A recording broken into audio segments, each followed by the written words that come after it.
PlayStation selling IP? Batman Beyond canceled.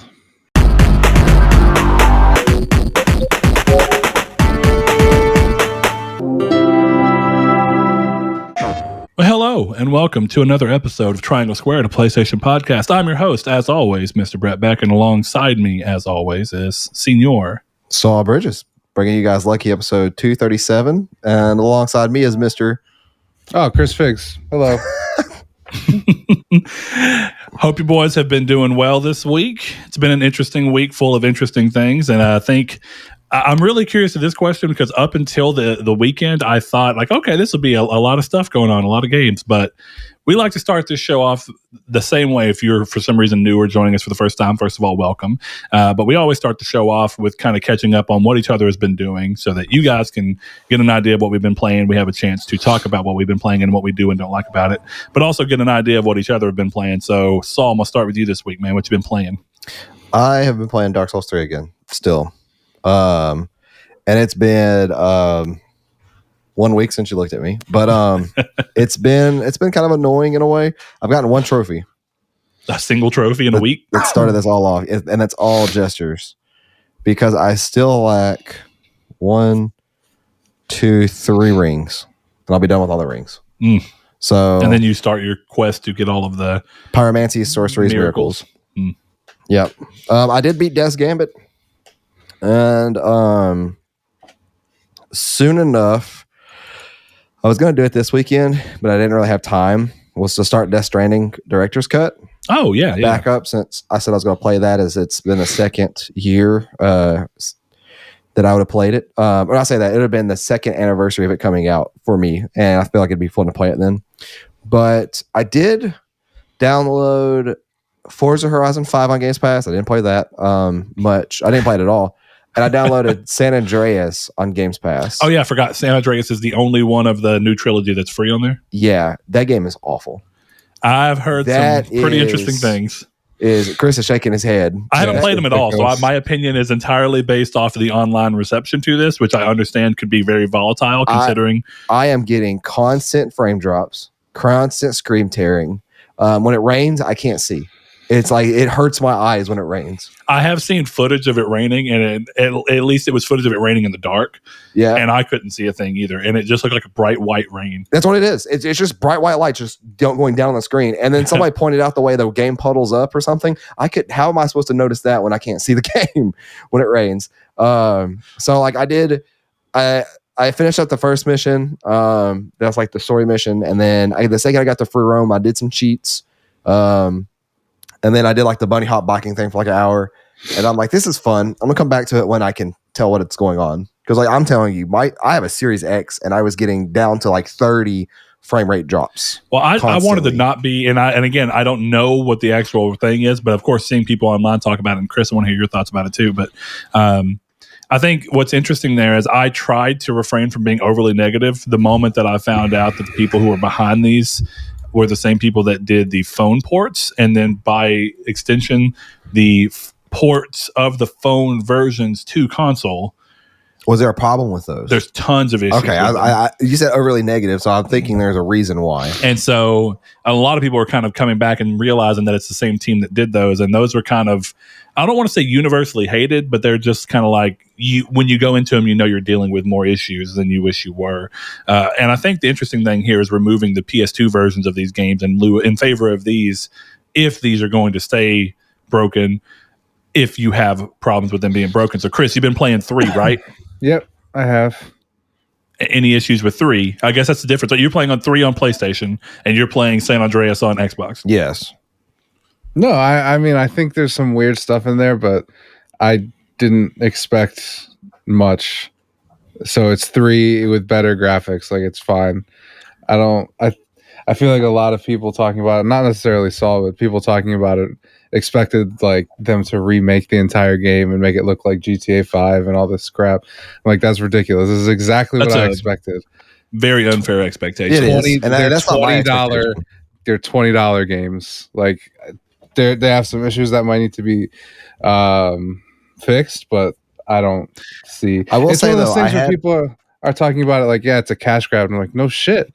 The games were already out, so obviously it was a cash grab. Like, I don't, you know what I mean? I think one of the big concerns that are coming from people is that because it's that same developer, and who knows if it's because of the developer, because of Rockstar, we don't actually know where the issues crop up. But the PS3 version of San Andreas, that was the port of the phone version of San Andreas, was literally broken. You couldn't beat it that I can remember, or at least most people had issues when it came to a certain mission, and it never got patched. And there were multiple issues that just never got patched ever. So people are looking at this going, well, hopefully they patch it, or when they patch it. And I think it's relatively fair considering the situation and how Rockstar and the developer in this situation have done before, that there is a worry a little bit that these won't get patched. I hope that that's not the case, because this is a really good opportunity to make a product that can continue to sell for $60 for years on end with no one caring, because clearly that's what they do with Grand Theft Auto 5. But that's kind of where I think a lot of other worries coming in with people who are kind of realizing who's behind these. But Saul, what were you trying to say? Well, my issues with the games aren't how they look. I actually think they look great. You shouldn't release a game on this gen of consoles at this point, and you can't run a game at 30 frames per second. I did see that. That's something I will gatekeep. If you publish a game on PS5 or Series X and it can't run 30 frames per second, you're doing something horribly wrong. We're at the point now where I should say that for 60 frames per second, but I know not all developers can hit that. So I'm going to be lenient and say 30. But yeah, if you can't put a game out that runs consistent on this day and age, especially a game like that, there's no way. It's not about how the game looks to me. It's not about the game plays. Screen tearing and frame drops consistently on a brand new game should never happen like this. It should, and they should 100% be called out when something like this does happen. They can't get away with it, but they will because they're Rockstar. Well, and that's the weird thing is I've seen people talking about Rockstar having the budget to make sure that this showed up in a better form. They do. Who knows? I mean, you can look at Rockstar being under 2K and 2K handling something like Mafia 1 with a full remake that people seem to love. I haven't played it again. But I think people wanted that, kind of like Chris was talking about. They had this expectation that this was going to be a full-on remake. Now, something I'm unsure of that, Chris, you may know the answer of, Mafia Definitive Edition was part of the Mafia Trilogy or whatever it was called. I think it was called Mafia Trilogy. It was a pack, but they released it solo. Yeah, so that was Definitive Edition 2, a remaster of Mafia 2, and then Mafia 3, all packaged together. Was that $60? Yeah, I believe so. Then I guess that there's a little bit more of a thing to go. Basically the same company releasing games in a very different state. Though I do feel like I remember Mafia 2 Remastered actually having issues. Mafia Definitive Edition, I haven't heard anything bad about, but I remember people talking about there being issues with Mafia 2 Remastered. But how much was Mafia Definitive Edition by itself? 30, 40? I have no idea. It was a PS Now game for me, so. Oh, okay, yeah. Well, either way, I think it's interesting to see those things, and clearly Grand Theft Auto's got a much bigger name than something like Mafia, so I think people are just looking across the aisle and being like, oh, we're disappointed we didn't get this treatment. But at the same time, I think it's fair to say that Rockstar never sold that treatment like Chris was saying. I don't think anywhere along the line did they set the expectation that it was going to be that. Whereas early days of seeing Mafia Definitive Edition, we saw a cutscene or a screenshot one, very short if it was a cutscene, but that hinted, oh, this is a ground up remake. So either way, it's unfortunate because I was actually kind of like, maybe I will hop back into these, but with the way they're looking now and for the price they are. That's the thing is I was, if you remember just last week, I was visibly very excited for this. Mm-hmm. And I still think they look great. Yeah, it's specifically about how playable. Yeah, I'm not, and like even people were talking about like they still feel clunky. I mean, there's only so much you could do to a PlayStation 2 game that it makes it not feel clunky. Ain't that true? Actually, one thing that's interesting watching the gameplay videos I have and watching the cutscenes I have is that there's a lot of animation smoothing going on. Like the games look a lot less juddery with their movement from second to second, which is actually kind of nice. It does play out to make the game feel a little more, which doesn't help that there's the and I don't mind the style, but it does look a little more cartoony as a result.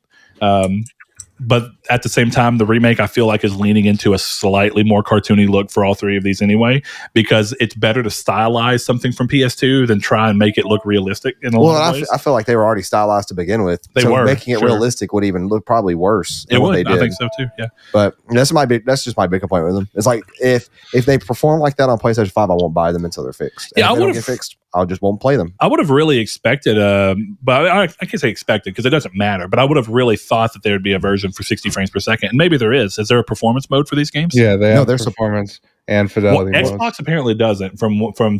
This is at least coming off of a thing where someone had mentioned that they were playing on Series X, this was on Facebook, and that they could not find a performance mode. I thought they were just supposed to run natively at 60. Why would they not? Because they don't, at least not on PS5. So, well, I mean, is that what they're targeted to do though? Or is there it depends on whether you're playing fidelity, whatever they want to call it, but basically fidelity mode, which would ostensibly be 30 frames per second with a 4K resolution, or some sub 4K with a aiming for 60, regardless of how often they actually hit it. Yeah, that is interesting because there is nothing on Xbox that alludes to it being having two different modes. Yeah, having a performance mode. Yeah, the person said unless it's the Game Pass version. They're like, does the Game Pass version for some reason not offer this? So, that's who knows? Dumb. That would be odd. I doubt that that's the case. That would be very weird. But, one thing that's about this that's a little interesting is that I think all of these problems that we're seeing would be far more exacerbated in VR. So when Oculus announced San Andreas VR, I'm curious, like, is this a VR version of this version of the game? I would hope not, but I'm curious. Because I feel like the rain issue would be a lot more crazy in your face in VR. It's something to deal with on a flat screen as well. But either way, it's just interesting to see. Chris, what you been playing, man? Besides Grand Theft Auto 3. I actually haven't played as much of that as I'd like to have. I played, I platinum Spec Ops: The Line finally. My man. Was so goddamn hard. Oh my god, it was so hard. And then Wanted Weapons of Fate. I've been playing a lot of PS3 stuff. I haven't been playing on Wanted this week. Of course, we're dealing in a 2021 playing of Wanted, which is like probably a 2007 or 8 game, something like that. But coming off of it, because I remember once you started talking about playing it, that I had friends that loved it back in 2008. Yeah. If you had to kind of like put your finger somewhere on it, like if you had to give it a rating of a degree, like it can be any kind of rating, a star rating or a play it or don't play it, where do you fall? Oh, it's like, I guess in terms of a 20-point scale, it would be like a 7.5. It's a lot of fun, but the platinum took me a couple extra days because I was like, I don't want to play this anymore.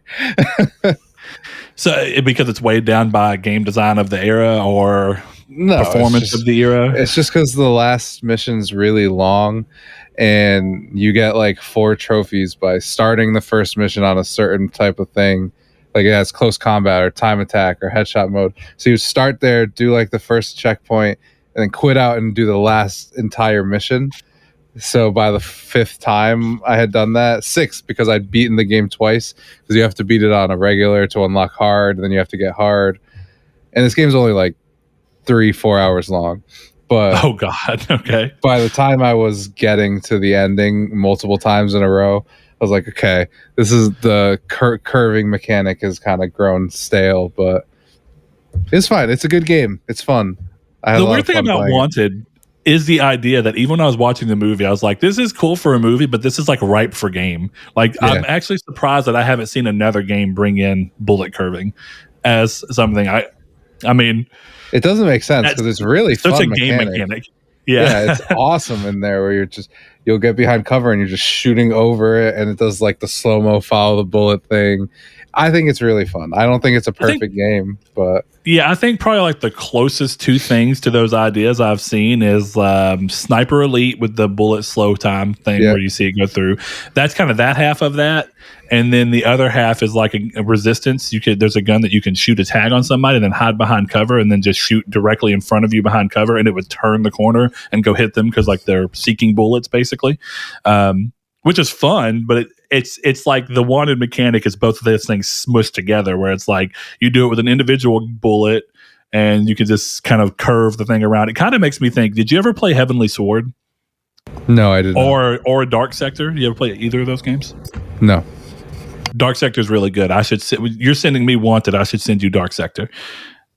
It's actually a really cool game, and it's a prequel to Warframe, or Warframe is technically a sequel to the world of Dark Sector.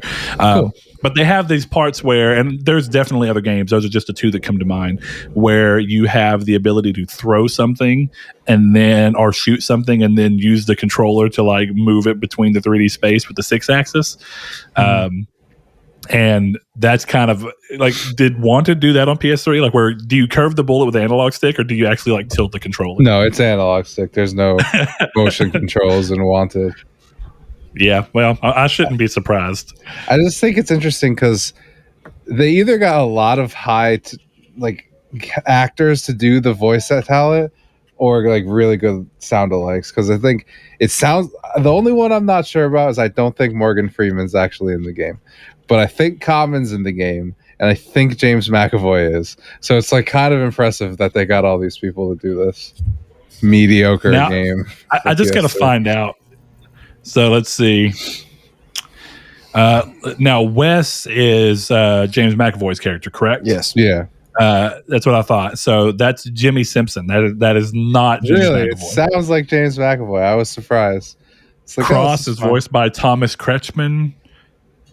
Peter Stormare is actually in there, which of course, that's good because he's been in games plenty of time. You are right. Common does voice Brummel. He does. He's in the game. All right, cool. Yeah, so he is. 2 out of 4, I guess, makes It's still like a mix. Good. A mixed bag. Yeah. The fact that they got anybody from the movie to come in is pretty cool. It's just common, but no, I don't know. I mean, the James McAvoy, the West guy sounds like James McAvoy. I really was convinced that it was the same dude. Oh, I didn't realize Jimmy Simpson. I knew the name, but I didn't realize it's the guy who plays the McPoyle brother on on Always Sunny in Philadelphia. Oh, and he's been in Prison Break. He's a really great actor, actually. But yes, he is in Prison Break as well. Yeah. I know. Wow. See, now you've told me who it is, and I'm like, yeah, no, yep, that makes more sense than James McAvoy. Have you ever read Terrence Stamp does play Pukwarski or whatever his name, Pukwarski? That's it. Yeah, he played him in the movie. And he played him in the movie. So they did a pretty good job of getting quite a bit of the movie voice actors to come over. Chris, have you ever read the graphic novel? No, I have not. Did you know that Wesley in the graphic novel is directly modeled after Eminem? Yeah, they want him to play them in the movie. Yeah, did you know that? I had zero clue. Oh, go look up Wesley Gibson graphic novel. It's Eminem. Like the main character of that graphic novel is Eminem. Wow, it's pretty good. I have it somewhere, or I used to. Is Wanted? I haven't seen the Wanted movie in a while. Is that isn't like Chris Pratt in that movie at the beginning? Like really young. Isn't he like the roommate or coworker of He's the one that gets smacked in the face with the keyboard. Yes, yeah. He's the one that he breaks the keyboard over or whatever. It's like pre Parks and Recreation, Chris Pratt, which I think that's kind of what really rocketed him off to begin with, even though he's been in plenty of things. Very interesting. I forgot he was in that movie because he was the one who was like basically old dude's girlfriend was cheating with him on too, right? If I remember the story out right. Co-worker and best friend. Well, Wanted is a great game. I've been kind of in my PS3 bag recently, like only playing PS3 games. So do you feel like there's a reason? Like, does Grand Theft Auto 3 kind of fit into this bag of just being in nostalgia field? Oh my God, that does look like Eminem. It's literally Eminem. Like it is Eminem. Yes, it is. Interesting. I don't know. I just kind of there's been something just more enjoyable about the way those games play, even though they kind of look like crap. You know, they're just very fun. You also have a game like Spec Ops where the play, like we talked about last week, is not like the most amazing thing, but I think that I think gaming's gotten better at getting close to telling stories that are like Spec Ops, but I think Spec Ops still kind of exists in its own little area of a really interesting game from a story perspective. I think when people talk about the games getting mature, I think Spec Ops did that long ago. I don't know what people are talking about that now. Spec Ops did that in 2011, 10, whenever it came out. Well, yeah. So. No, I don't know. Spec Ops was one of those things where I beat it because I got to a point where I just had to finish it. Do you know what I mean? Have you ever gotten at that point with a hard game where you're like, I don't even know if I want to keep playing this, but I want to tell myself I did it, you know? Yeah. And that's how Spec Ops was, because it was so hard. Oh, God. I was ready to give up so many times. And then you hit it with the old, I'm going to quit, and then you probably beat it the next try. Yeah. Dude, there was one point, because the game's actually on that foobar difficulty pretty easy until like the last 4 combat encounters. And I think I was in the Discord where I was saying, like, there was the first one of those 4, I got so frustrated I just got up and went for a walk, and I was gone for like 4 hours, and I came back, beat it on the first try, and then realized that the next combat encounter was even harder, and I was like, there's no way I'm ever finishing this. Just take 4-hour walks every time. Come back, you'll be resolved. The most efficient way to go about it. You'll be steeled over, ready to go. Exactly. There's something about that, though, because Liam in the Discord is always kind of the person where I do it on purpose sometimes. When I'm stuck in a game and I'm getting really frustrated, I'll just go to Discord and just start like complaining. And then suddenly I'll go back and like next try I beat it. And I'm like, I just needed to complain. I needed to set the world. I need to vocalize it somewhere in the world, somehow, some way, through text, vocal, whatever it be. That's how I felt, because it's like complaining in your head doesn't work. You got to complain to someone else for the universe to set in motion. Exactly. Someone needs to know your struggle. Is there a story that focuses around that? It's like we're all human. The human connection. Game of Thrones last season. Okay. All right. Let's see. What have you been playing? I have been playing Doki Doki Literature Club Plus, and very good. I enjoy it a lot. I, of course, got the platinum in Marvel's Guardians of the Galaxy. Also, I'm to the point where I get really tired of every Marvel video game making me say Marvels in front of it, so I'm just going to stop.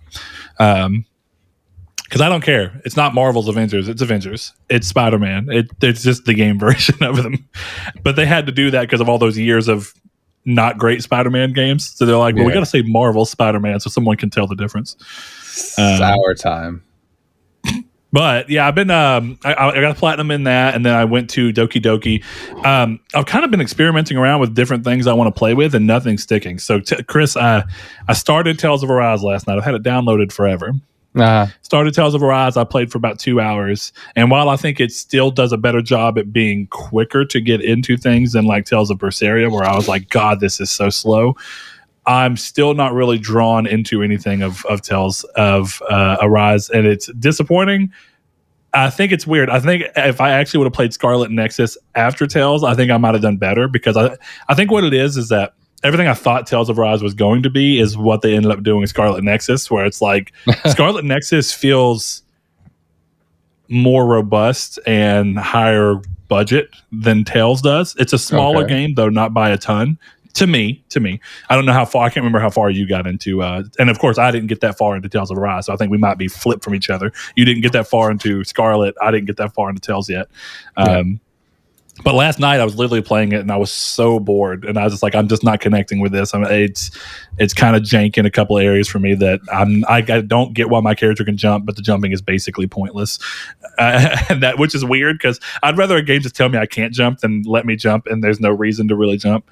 And then the one time I found a reason to jump into a reflection well in the middle of this city to get this little blue thing that's going. It took me like 4 tries to jump. I said, so you make it to where I can jump, and then every obstacle I can actually really do is like a micro platforming challenge. This is ridiculous. But yeah, I don't know. It's like I see some of the same DNA in both of them, where this idea of like when you do these character cutscenes where it's like a couple of characters conversating with each other, that they'll do these slide-in panels, which look better than what they used to do.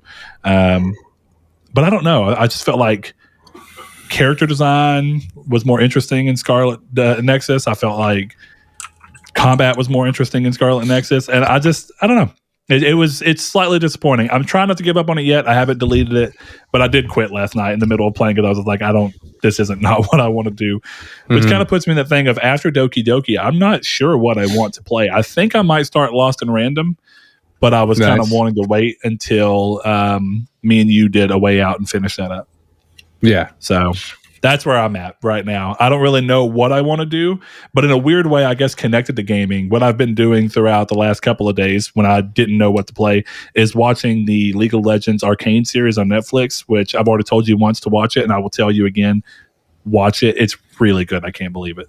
I had zero interest in League of Legends, but the first trailer I saw, this like, that looks pretty good actually, and that's really good animation to the point where I can't believe that this is like 6 animated 45-minute episodes or whatever it is. I think it might be 9. Now you should play League of Legends. Just try one game.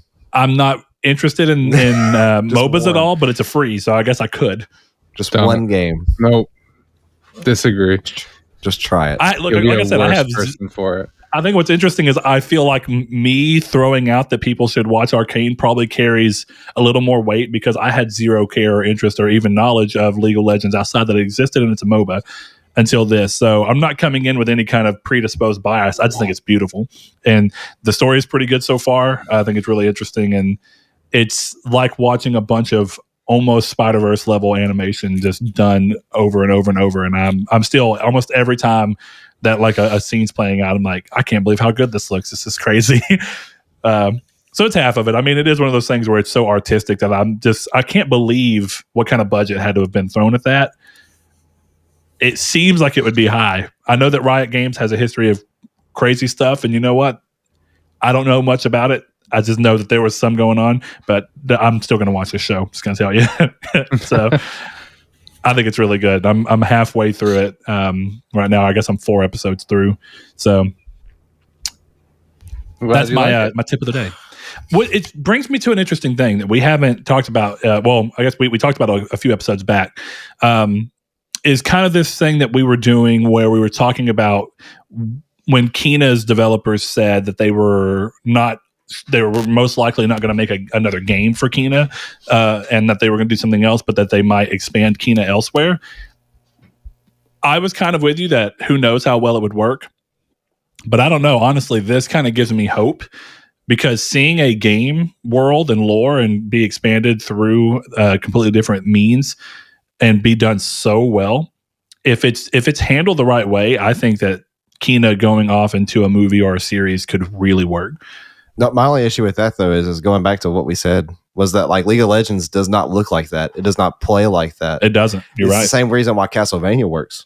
I think it's so disconnected from what the actual game is. At that point though, Kina though is too similar to what that is. I think that's where it would not work compared to that, because that, like you said, or at least it's a bigger hurdle, right? Yeah, and you don't like League of Legends, but you like the way that animation was done and stuff like that. But I feel like if you do Kina, like if they did it differently, then it would probably work. Like if they did like an anime style Kina, that'd probably be sick. That would be kind of interesting. But I have a feeling that's not what they would do. Which brings me into something about that too. One of the things that was taking me out of Tales, Chris, and I'm just really surprised because I've played the other ones. Normally you have that big, long, animated, like anime style cutscene, not in-game engine, but anime style cutscene at the beginning. And then you get a few here and there throughout the game. It's not very common in the older ones that I've played. But here, I feel like every other cutscene is switching to the anime style, and I don't like the difference between the two. I think the first one's fine, but I think it's really jarring when you suddenly switch to anime, and then 2 seconds later, you're back to in-game engine following the same events. I'm like, oh, this is weird. I did not care for that. So I'm hoping that's something that doesn't just keep going on until should I make my way back to it. But, ooh, that was odd. I would almost have preferred to just be all in engine because the game looks a lot better than old Tales games did for the most part. Oh, man. All right, let's see. I know that we have a piece of news that I missed last week, and I think I even mentioned going into the episode that I felt like I'd missed something that I want to talk about. So it came courtesy of No Fate, one of our patrons and longtime listeners. He says, hey, I don't recall if you guys talked on the podcast about the news of Amy Hennig working on a new Marvel game. I'd love to hear your thoughts, expectations, and dream franchise that you'd want her to be working on. And for anybody that somehow doesn't know at this point, Skydance Media is like they do movies and TV shows and stuff like that. They've made a gaming division, and that Amy Hennig is heading, and they've announced a partnership with Marvel for a game. So I know it's kind of off the top of your head, but if you guys had, with Amy Hennig in mind and Marvel, if you guys had a franchise either that you would like to see her touch or just that Marvel hasn't done yet turn into a game, do you have one that comes to mind that you'd like to see? And what kind of game, if you could, would it kind of end up being? Chris, you got anything? I know you're a big Marvel fan, so I feel like you're probably the best fit here for this question. Not off the top of my head. I'd have to actually think about it. If it makes you feel better, I had to think about it. It took me almost all week to kind of land on where I think I want to go. And I didn't like heavily think about it, but it would just cross my brain occasionally. And I'm like, okay. So, Saul. I'll come up with one. Come back to me. Daredevil. Amy Hennig, if we have good writing chops down, I think that's what Daredevil needs the most, because obviously the nature of Daredevil. Do you remember the Daredevil gameplay leak that was just a black screen? Yeah, that's. Well, it does bring in the question, though, of like when you do Daredevil, what are you doing? I guess you can do the age-old pull back to a third-person camera, and regardless of the fact that he's blind, we know that within the world he uses different means to move around. So us seeing him move around is not akin to him being able to see.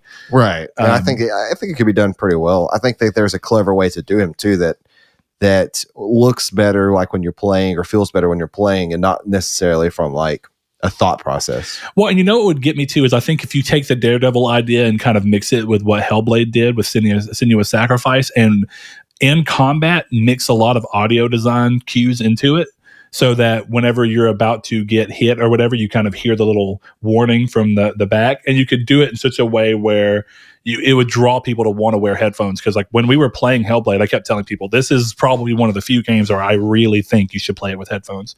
Yeah, like it's required to. And honestly, that like Daredevil could be a the same kind of thing in there.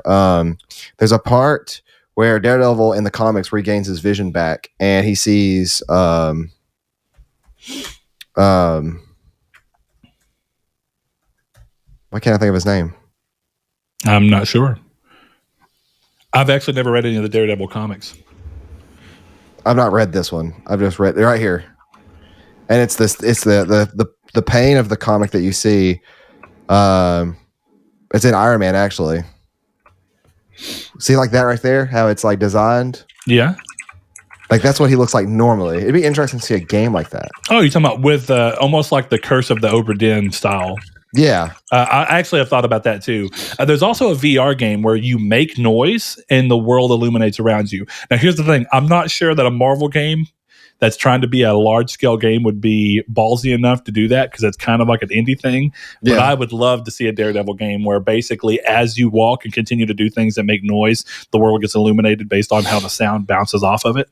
I think that that's a little too niche for a large audience to want to take a chance on. I'm unsure. Chris, do you think that would matter to the audience in terms of kind of playing out a visual version of Daredevil stuff? I don't know. I think the problem with Daredevil is that you should just make a third-person game with Daredevil. Yeah. I think once you get into like trying to simulate being blind in a video game, it's just, I don't think that's fun, personally.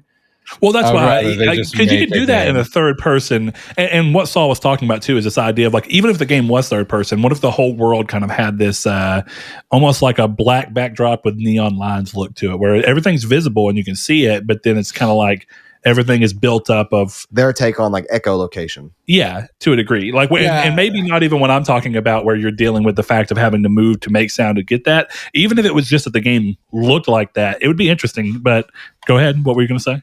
I don't know. I don't think that serves an entire like 20, 30 hour game. No, well, nobody has to. It doesn't have to be that long either. I would hope that a Daredevil game's not that long. Yeah, it doesn't have to be open world. No, it doesn't have to but I don't think it serves really anything but like a Telltale style game to do something like that. I mean, that's interesting. I just don't see it. About really. Well, you're not getting a Telltale game from Hennig. That's what I'm saying. That's kind of where I got. That's fair. I don't think necessarily either her going off and her doing this on her own too. We'd get a 30 to 40 hour like open world adventure like Superman game from Amy. I don't think I would expect that either. I'll clarify, but I think her type of game, any length in like a I would rather it just be a regular art style than try and do something super artsy and it ends up just not working the best because it fits. You know what I mean? If you're gonna do Daredevil for me, I'd say just make a third-person game and the story is about him being blind. I don't necessarily want to see like them try and simulate it because I just don't know if that works. You know? Yeah, I mean, fair. Which kind of brings me to the second thing when you're talking about you don't know how that would work for anything other than a Telltale game. With you landing on Daredevil, Saul, what kind of game play would you like? What kind of game would you be looking at? Actually, since Matt Murdock's a lawyer, I think it'd be cool to do Phoenix Wright style gameplay segments where you're having to do like a visual novel-esque kind of thing with them. And then, of course, it would go to then just probably third-person action.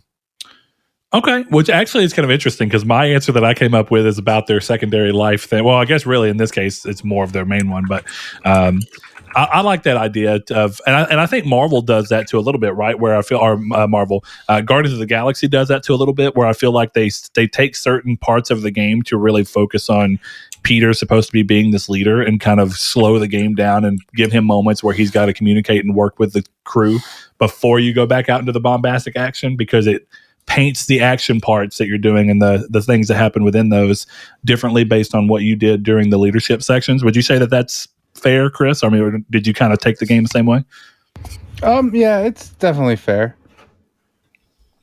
I think the one that I landed on that I think would be interesting for Amy's specific thing, but also because I feel like there's a game I've played before that I liked that did it, but didn't really get a lot of attention, and I think it could still be done better, is I was thinking a Jessica Jones game with her, and it kind of be a mix between like clearly it would be, I think open world would be good, and I kind of brings to mind like Arkham City, where there's like you actually do a lot of your like detective work and private investigation work and whatnot to lead you down different clues to find the side missions, and I think that'd be a really cool way to do that. But also, and Chris, I think you at least know what I'm talking about. Saul, you might. There's a game called Murdered Soul Sacrifice that in a lot of ways is kind of what I'm talking about, where you play as a detective who's been killed, but in your death, you're still trying to solve the case and go down. And I think that you could take that idea of doing this, like I'm going to really focus on this aspect and make it interesting and fun. And I think you could do that with Jessica Jones, but then she still has powers to make combat really interesting. Whereas I think like Murdered Soul Suspect or whatever was more of...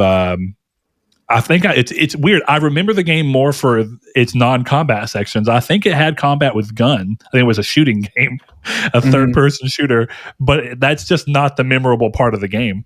But I think that leaning towards something story-heavy and taking an interesting character that I think Amy could work with, and that would befit a game that I think would fit Amy's normal length of around a 15 to 20-hour game at most. Jessica Jones would be pretty cool, and I would if it's going in terms of main story, if it needs to be larger because it's open world or something, that would be fine.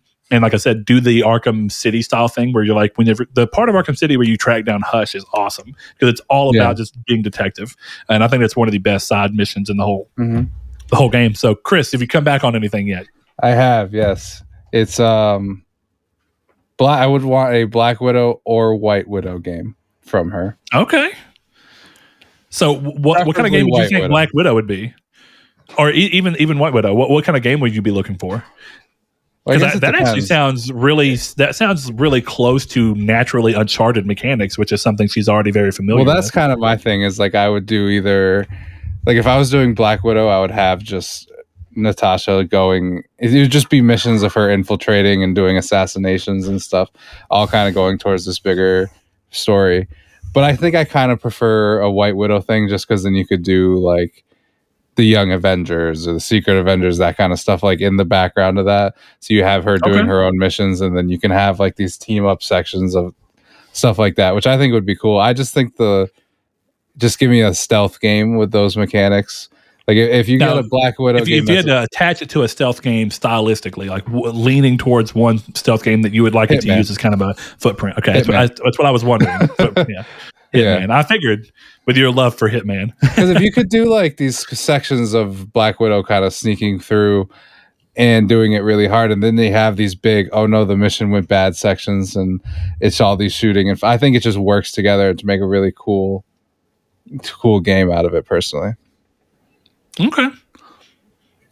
Yeah, it kind of makes me think of like a game I always loved for its stealth style was Chronicles of Riddick: Escape from Butcher Bay, and I like that it kind of did what you're talking about, where like a lot of the game is really stealth oriented, but there are parts where you can either mess up and then suddenly it becomes bombastic. How do you react now that you've been caught? And then, of course, the game sometimes basically forces your hand into a position where no matter how good a stealth you're going to do, the game's going to make you be seen so that it can move plot along in a certain way or style. And I think I love that game. It's a great game. Yeah. But that's a first person game, and it'd be really interesting to see Black Widow be done in first person. I don't think. I hope it wouldn't be. Yeah. Yeah. The thing is I honestly can't think of any Marvel game that I think would end up in first person. I think Marvel knows that their characters are their thing, and that more often than not, they're going to want you to see that character.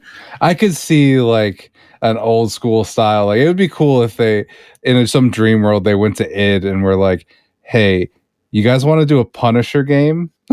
Oh my god, dude, that would actually be awesome. And like lean really.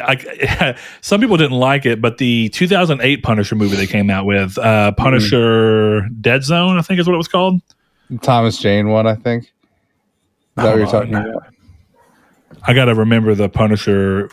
Warzone, Punisher Warzone. Where it's like very military focused, and Ray Stevenson's the Punisher in that one. Yeah. That movie is crazy and super brutal. And I think letting id Software do that style of game that'd be so with cool. Punisher would be super sick. I do like the actual Punisher storyline of like the wife and kids of it all. Yeah, sure. But I still think there's something that's so cool about just be a brutal Punisher. You know what I mean? No, absolutely. It would be awesome. I did always say it wouldn't be a Hennig style game, but I think take my Black Widow idea and do it in the style of Mark of the Ninja, and you have just a game of the year. That I would play. Yeah. That I would love to play. Yeah. I think there's a lot of room, but it's just I'm always curious to see, can the big developer names attached to them, can that allow the games to still take really odd chances and do something that you wouldn't expect in terms of genre or certain gameplay mechanics? I mean, I hope so. I think Marvel wouldn't necessarily shut it down, because I think that some of their more risky movies have ended up being very big payoffs for them.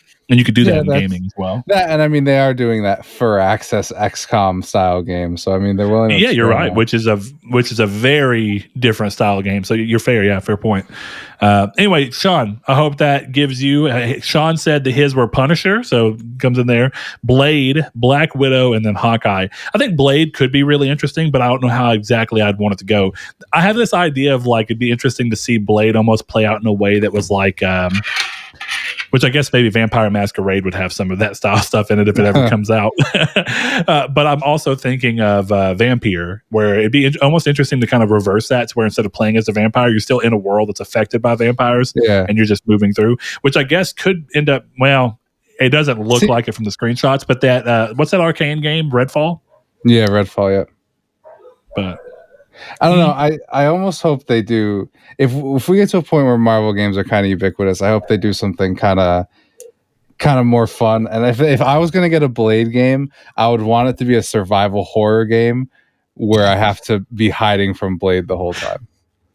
So you want to be a vampire that's trying to hide from Blade? Yeah, like think about that. Would actually be interesting, being a survival horror from what is commonly known as the enemy.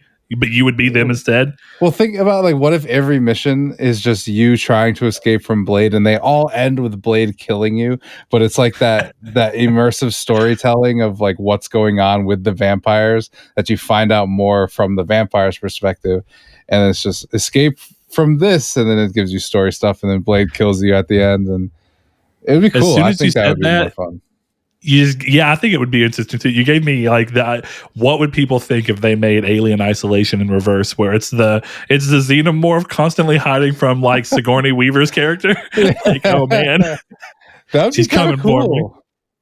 Like I would, It's like the Punisher, where instead of playing as the Punisher and it being like that, it's actually you as the Punisher trying to hide from Arnold Schwarzenegger's character, who you feel like is trying to hunt you down. Yeah, I mean, there's always interesting stuff. Like, I'd love a Telltale game that takes place in the world of the Flash, but it's just one dude, and you see his life just go bad every time the Flash reverses time again. And I just brought love to this see up that to kind of me story. at least before, but that would be interesting. Well, it's that idea of like changing it up to where you're seeing the events happen through a non-traditional character. Well, yeah, exactly. Because you don't always need to see a story from the freaking superhero's point of view. I think that would be more fun. And in video games, you have so much freedom to do that kind of stuff. Well, yeah, and I think that even like the idea of like that's what makes anti-heroes so fun, is because like you're kind of getting to see a superhero story through the lens of a non-traditional superhero, because it's someone that has questionable morals, so you're kind of like, it's more fun in a way. I think it's part of what made like Infamous 1 and 2 really good, is that you had that ability to kind of be like, I'm going to do something that a hero would never do, even though this is ostensibly a superhero game. I'm going to kill them nurses. Oh boy, what a scene. I still don't want to say it. It's so old and it shouldn't even matter, but I hope that they remake Infamous 1, because I think Infamous 1 has such a fantastic story. I agree. It just reminds me of the Green Goblin, suffer the little children. Yeah. All right, we're going to go ahead and go into news. But remember, if you want to be part of our community stake section, which we normally get to after the news, you can head over to our social media, which is over on Twitter. It's at Triangle SQRD. You can find us on Facebook in the group Triangle Squared, a PlayStation podcast. Or you can join the Discord, which is linked down in the description below, whether you're watching us on YouTube or listening on podcast services. If you are listening on podcast services and you like the show, consider giving us a review. Let other people know if they would like the show, which helps us out, get new people in, so we have new people to talk to with that. And we appreciate all of you who have done that throughout the years. You guys are great. Remember that if you want to support these shows with more than just your time, which we are always so thankful for, you can head over to patreon.com/Nartech and give as little as $1 per month. Really helps us keep the show going without having to dig into our own pockets, and we are forever appreciative of it. But first thing in the news is that ahead of Tiny Tina's Wonderlands, her Borderlands 2 DLC, which is Tiny Tina's Assault on Dragon Keep, a Wonderlands one-shot adventure, has been released as a standalone release with new features and trophy support, including a platinum, for just $9.99. This is the one that I remember people talking about that I have never played. It doesn't look bad, but it's also one of those things to keep in mind that while this is cool to see it as a standalone, this is a standalone expansion of a 2013 game for Borderlands 2. Mm-hmm. So expect it to play a little datedly, but if you like Borderlands, then you probably find something to like here. Saul, I think you played this before. Was it you that played all the Borderlands 2 DLC, or was it Borderlands 1? Both. Okay. Borderlands 1 is the one I played and beat, and I never beat Borderlands 2. Still haven't. I've had multiple opportunities, and it just hasn't hit me. I have never played Borderlands DLC, Borderlands 3 DLC, though. I played like the first 2 hours of Borderlands 3 and kind of lost interest again. So you think this is cool? I guess so. You guess so, huh? Yeah, I think the new game looks pretty cool. The new game does look good. Which I guess if the new game, I guess the idea here is that since the new game's inspired by this, that you can just throw this out. Yeah. Chris, you've played this before, right? I have, yeah. This is good. This is like probably one of the only DLCs I think is like genuinely great. Because I like Tiny Tina and I like the D&D mechanic and how they use it in the game. So yeah, and I think the way that the Borderlands has like their charm and their humor, it could work really well for like a D&D style game. I'm really curious how the new one's going to tell it, like how the story's going to be told. If it's going to actually have D&D real elements in it, or if it's just going to borrow from D&D's universe with the enemies and stuff like that. Oh yeah, or how much they'll like supplant D&D enemies with similar, like take an enemy within D&D's book and then be like, what do we have in our world that's similar? It's like when Magic the Gathering, they did a D&D thing either earlier this year or late last year, where they made like D&D themed cards, but then there was an actual like thing that you could play D&D with those cards. Oh, cool. Yeah. Like you have a secondary use for your cards. Yeah. So like, yeah, you could play D&D with them, or you could play them, just have like a beholder. Is it beholder? No. What is it called? The floating eyeball. Oh, I think you're right. Beholder. It is beholder, I think. Yeah. So you could have like a beholder eye or something. Yeah. First Boston, beholder. First boss in the original. My brain is failing me right now. Dark Alliance, Baldur's Gate, Dark Alliance. Oh, interesting. Really cool boss. But yeah, here's one thing. Do you guys think that you would both be, since y'all are both aware of this, do you feel like y'all would be as hyped for the new one without this one kind of setting the expectation? Or do you think that this impacts any of them at all? I don't think it does anything at all, really. Yeah, I mean, I think I didn't know this existed. And when they showed off the new Tiny Tina's Wonderlands, I was like, that's interesting. That looks almost more fun than Borderlands 3 did. I did not play this one. When I said I played all the DLC, I forgot this one existed. No. I didn't play this one. Look at that. Yeah. I don't know. I like this. I think the way they tell the story, like her just being like, oh, it's raining, and then it just starts raining in game. Like, I think that's kind of cool. So I hope they do more of that in Tiny Tina's, but I wasn't looking forward to Tiny Tina's to begin with. So this is more just like, oh, I liked that DLC and it's $10, so they got me to buy it, but I don't know that it's going to move the needle for me to play the next one. Okay, fair enough. I like that idea of what you're talking about too, where this idea of like the narration affects the game in some weird way. I think that's all. Like, of course, it's scripted, but it's still cool to kind of feel like you're running around and then she's just like stumbling through trying to be a DM. So yeah, that's pretty cool. It's great. Next thing up, PS4 exclusive The Tomorrow Children, which was a free-to-play co-op adventure game released back in 2016 and killed off much like Sony's other small online initiatives such as Killstrain and Drawn to Death, is getting a second lease at life, and this was the most popular of them, so that's not too surprising. As it seems, Sony and Q Games have reached an agreement for the developer to acquire the rights to handle the title. The title will be reworked to some degree before eventually being relaunched at a later date. Now, this is pretty interesting, primarily because even if you're not interested in the game itself, it is very unheard of and more or less unprecedented for Sony to sell back an IP to someone once they take ownership. For going back forever, Sony's thing when they would partner up third party with a game, or second party rather with a developer, is that, okay, here, you're not one of our studios, but you're going to have you do a game for us and we'll take ownership of the rights. That's why even though Insomniac wasn't owned by PlayStation for the majority of their time working together, Marvel Spider-Man was not an Insomniac IP. Ratchet and Clank was not an Insomniac IP, nor was Resistance. So it's pretty interesting to see that gone. The only time I can really think of Sony doing something similar is when they had heavily invested into, I can't remember the name of the studio, but it was for Rhyme. And Rhyme is a fantastic game, but it had a bunch of development problems, and then Sony kind of just let them take full ownership of the IP back and divested themselves. So interesting to see the implications of that on things, and we'll see what ends up coming of that once it comes back around. Maybe it has a much stronger rebirth. We'll find out. Next thing up, Marvel Avengers is finally adding Spider-Man for PlayStation versions of the game, as teased back before release. A new trailer revealing the character shows him at work on enemies during a CG cutscene, but no gameplay for the webpad has been revealed yet, which does lead to the question of how exactly is he going to play, and are they adding new stuff? Is he going to be playable and everything? Lots of questions. But it shouldn't be long before we do see how that plays out, because he's supposed to be added to the game on November 30th. So you don't have long to wait. Something we were talking about earlier is this, like, I think it is weird to be, roughly 15 days out from, by the time this episode goes up at least, from the release of this character, and we still don't know what he looks like in game.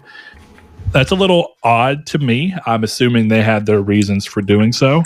Do you guys think that Spider-Man really does anything to move the needle in any direction for this game? Because I know none of us have played Marvel's Avengers for like a long period. I think Chris is actually, Saul, you hadn't played it at all. I haven't played it at all. Spider-Man's my favorite superhero, and that doesn't do anything. He's tied with my favorite superhero. Coincidentally enough, we'll get into the other one here in a second. But yeah, it doesn't do anything. Huh. Well, I think I know Chris's answer. I don't think this moves the needle for Chris at all either, because Chris has played the game, and I think it only resolved him to think that the game is worse than he probably thought prior. Yeah. This is nothing to me. I didn't even care enough to watch the CGI trailer. I was like, oh, that looks like Spider-Man. You know what's weird about Avengers in the first place, though, is I feel like Avengers came out, August 14th? So it's been over a year, and we've known about this for over a year. I guess to me, I thought it was odd that it took so long to get Spider-Man when he was announced so early. Like, he wasn't announced after the game came out. He was announced prior to release. I guess I never anticipated over a year to get him. I would have thought that the moment the game started doing kind of poor, they were like, let's try and get Spider-Man in as quickly as possible to see if it can help with anything. Yeah, you'd think. I think it was just one of those things where it was probably like they said to themselves, this is a exclusive character and we've got other crap to deal with. So they probably just kept pushing it, or wasn't a priority to get done immediately. Maybe, and of course, like you said, you deal with this thing where it's like the game is doing bad across the board. Do you really want to only make it do better on PlayStation consoles when you have PC and Xbox to deal with? It's like at that point, maybe let's do something that makes the whole game better for the majority of playership. Exactly. Interesting to see. Do you think that the whole idea of Crystal Dynamics moving on and doing this work with the initiative comes from the fact that Avengers kind of underperformed? Do you think that's kind of why they found themselves in this support studio position? Yes. I think so as well. Interestingly enough, and which is a shame because I think Crystal's made some really good games, and it sucks to kind of see them not get to push forward making their own games. But you also have this thing of like, what were they going to make next? Because what did they make all last gen? They made Thief, right? Mm-hmm. Tomb Raider. Or who made Thief? Was it Eidos Montreal? I think it was Eidos Montreal. So they just made Tomb Raider the entirety of last gen up until Marvels. Yep, Eidos Montreal. I don't know. I gotta admit, I kind of hope that Microsoft just buys Square Enix that Microsoft buys Crystal from Square and just actually gives them Perfect Dark, since that appears to be their game with some initiative thrown in there. So the roles are actually reversed. It's that they're not a support studio. It's that the initiative is a support studio. It's one of those things where everything they're talking about how small and dynamic the initiative is, and then Crystal Dynamics, the Square Enix owned studio, is doing your support studio stuff. I feel like that's more than a support studio. So it's probably a lot of their DNA. I think it's an interesting idea to make a studio, and I'm not saying that this is what Microsoft's actually aiming for, but maybe it's just where they happen to be, so they're leaning into it. I think there's an interesting idea of making a studio that's only like basically creative lead strong, and then you just couple them with other support studios to actually make the games, and they're all just joint ventures. It could work if you really know that you have the right creative drive, but you just want to employ him and have some of the rights, and then let the development go off to teams that you know are good work and do so relatively quickly. I don't think we're going to see a lot of that in gaming, but it's an interesting idea. No, well, it always brings up the why. Why not pay Crystal to make this game and have the initiative do their own game? To me, it kind of feels like if Sony was like, listen, Kojima, we got you Silent Hill, you're going to make it. And then they also go, hey, Resident Evil team, can we borrow you for a console cycle to make this Silent Hill game as Kojima's support studio? Do you know what I mean? Like, it's like you're getting a Resident Evil game in the Silent Hill franchise by Kojima being helped by Resident Evil. Kind of like, just let them do their own stuff, I guess.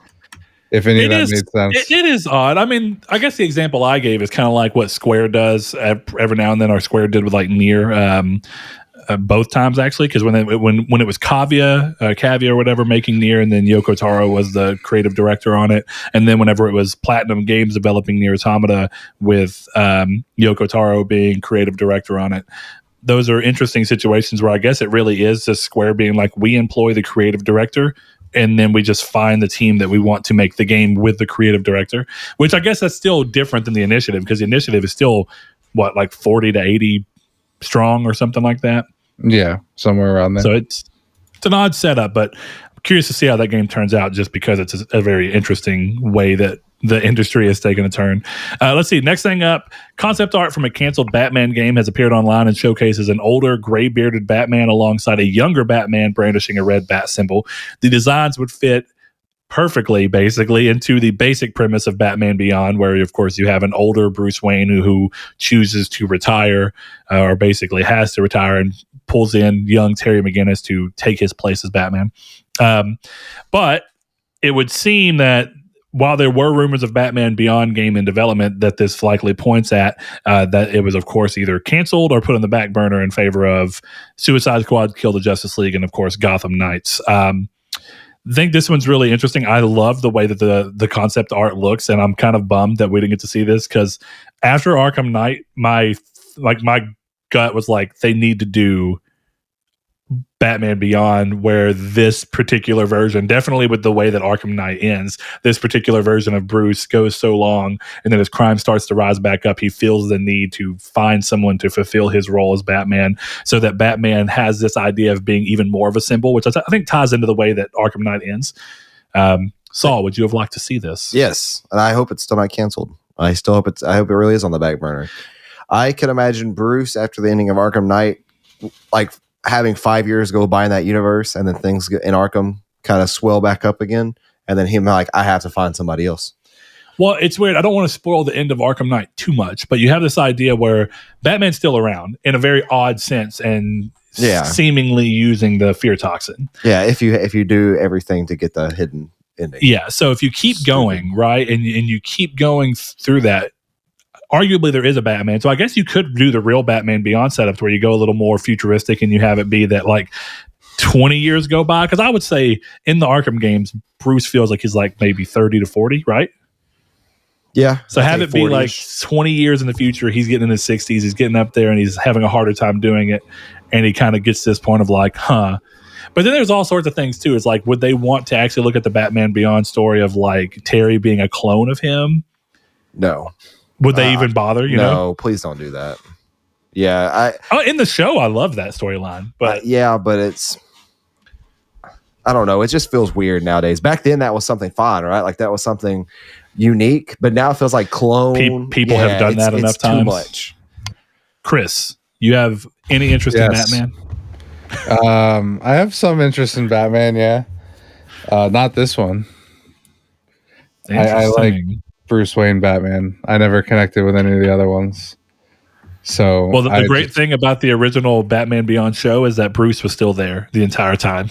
So you get to deal with like Bruce scolding the new one for like doing things differently, which is always interesting because it's like you're not the new Batman. You can scold me all you want, but I'm my own person. I'm Batman. Batman. There's an episode of Batman Beyond where the Joker comes back basically, and like he's old, and he basically Terry McGinnis's Batman runs into the new Joker thugs or whatever, and then you kind of have Bruce and Joker come back together, and it's really cool. I love that episode. I think that Batman Beyond has so much potential to be given the Arkham treatment that like the Arkham games did to the idea of like, what if we made a very heavily dark version of Batman animated series? And Batman Beyond, by all real measures, is like a continuation of the animated series. It kind of is, yeah. I mean, the Bruce is the same voice actor, if I'm not Kevin mistaken. Conroy. Yeah, and it has a very similar animation style. So it would have been cool, and I still hold hope. Do you think it would be something that we see actually Rocksteady come back around to, or would you want to? I would hope so. I know Rocksteady's not done with Batman. I know that. Well, I guess they're not, because Batman's in the Justice League. So. Yeah, there's no way. So I have a feeling that like if they do come back, I hope Batman Begins is what they come back to. Interesting. All right, next thing up. Sega have filed a handful of trademarks recently, with one of them being for Sonic Frontiers, which could hint at the name of our next 3D entry in the series, which kind of lines up because there's rumors that say the game may be open world, which would be a fitting name for that. Though I think Sonic Adventure is still a great name. So who knows? We'll see if the next 3D Sonic has any kind of real impact to the fandom, and if they end up loving it. And also how much the fandom has grown since the last 3D Sonic game to begin with, considering that the Sonic movie was huge. So we will see. Next thing up is pretty interesting, and it's one of the sad things about licensing. Metal Gear Solid 2 and 3, as well as their HD versions, have been removed from digital storefronts as well as PS Now, as an issue with licensing for historical archive footage that was used in the games has been brought forward. Konami asked for patience as they work toward renewing these licenses, but there is always the reality that if for some reason they can't renew these licenses, the game could come back with those scenes pulled, which I think would be really interesting. they're not like super heavy scenes that are important to the story, but they kind of like buoy the serious nature of the way the story chose to play out its political, whatever you want to call that, aspects kind of going in. So it's unfortunate, and I think it kind of goes towards the idea of something we were talking about in the Discord the other day, which is a hard conversation to have, because licensing of stuff is always going to be an issue, because the only solution to it is to pay for a lifetime, like basically a permanent license. But if you're paying for a permanent license, it's so much money in comparison to a, hey, can I have this license for 2 years? Hey, can I have this license for 5 years? Whatever it be. And I think you kind of deal with this in games where this kind of brings back my thing of, this is another example where I think digital rights, like digital ownership rights, are important, because if these never come back at all, or if they never, which seems really unlikely, or if they never come back in their original form, for all the people that have the original version of it, I feel like it would be great for someone to be like, I'm done with Metal Gear Solid. I'm just going to sell you my Metal Gear Solid 2. And I still hope that that's something we get to this gen. That I don't think it'll be this gen, but I think once what they'll do is they'll start clearing up more and more digital rights. I don't think trading or selling is among those, especially selling. I don't think that that's going to be one of their priorities. But I think when they start getting into the nitty gritty of how digital rights worked, like in a more in-depth way, so stuff like this doesn't necessarily happen, and they start preparing themselves for stuff, because you feel like that this should have been a thought that there's somebody that works for Konami that has all these licenses that are in order on an Excel sheet somewhere. That's like, I need to, in 2 years, I need to renew that. And they get on it before it expires. Yeah, and at least do it from a priority basis. Yeah. Right? You can look and go, well, that game just even did really badly, so let's not worry about it. Yeah. It's unnecessary money, but hey, we're still getting plenty of sales on Metal Gear Solid 2 and 3. Yeah. Let's re-up Anytime a license is filed, I feel like that they would have somebody that would have all those licenses in one place that they can look at and determine, and then if they can't, say, like, because I'm pretty sure what they're referring to is Cold War footage in Metal Gear Solid 2, and then I think it's World War, which I actually kind of think is interesting. I didn't think that you should have to license. So I never even thought of that. I thought this is I didn't either, and that's archival footage. Yeah, I would have thought that wouldn't have been subject to licensing. Maybe because they're made in a different country. The games are. Maybe I don't know, but yeah, but they could easily have like tried, a year ago to get this process started, or however long it takes to renew a license. And then if they couldn't get it, make a public announcement of like, sorry, we'll keep you informed once we find stuff out. Yeah. Kind of thing. Well, what I think is so weird about this is kind of going back to the idea of licensing behind this, is I would have never thought that like big war, like footage from big wars that could be used for historical purposes, should be hidden behind licenses. I would have thought that would have been something that would be like public domain, to where it's like everyone can see it for the purposes of education. You know what I mean? Well, to be fair, I think that is what it is. But once you take it and you put it into a game and you market it sells, yeah, I think that then you maybe have to license that footage. Especially if it's a game made in a different country. That's the thing that I'm wondering if there's a line there. Well, there's other countries involved with the Cold War in general, right? So I mean, I guess it feels weird, but I guess it depends on where the footage is from. Was the footage from the U.S. Army or something that took this footage? Either way, it's unfortunate to see, but I think there's a couple things happening with a couple of games with licensing right now that kind of go into this idea of how to better preserve licenses for future use, and potentially at least the importance of digital rights ownership in the long run, should these eventually hit a point where you just can't do anything about it.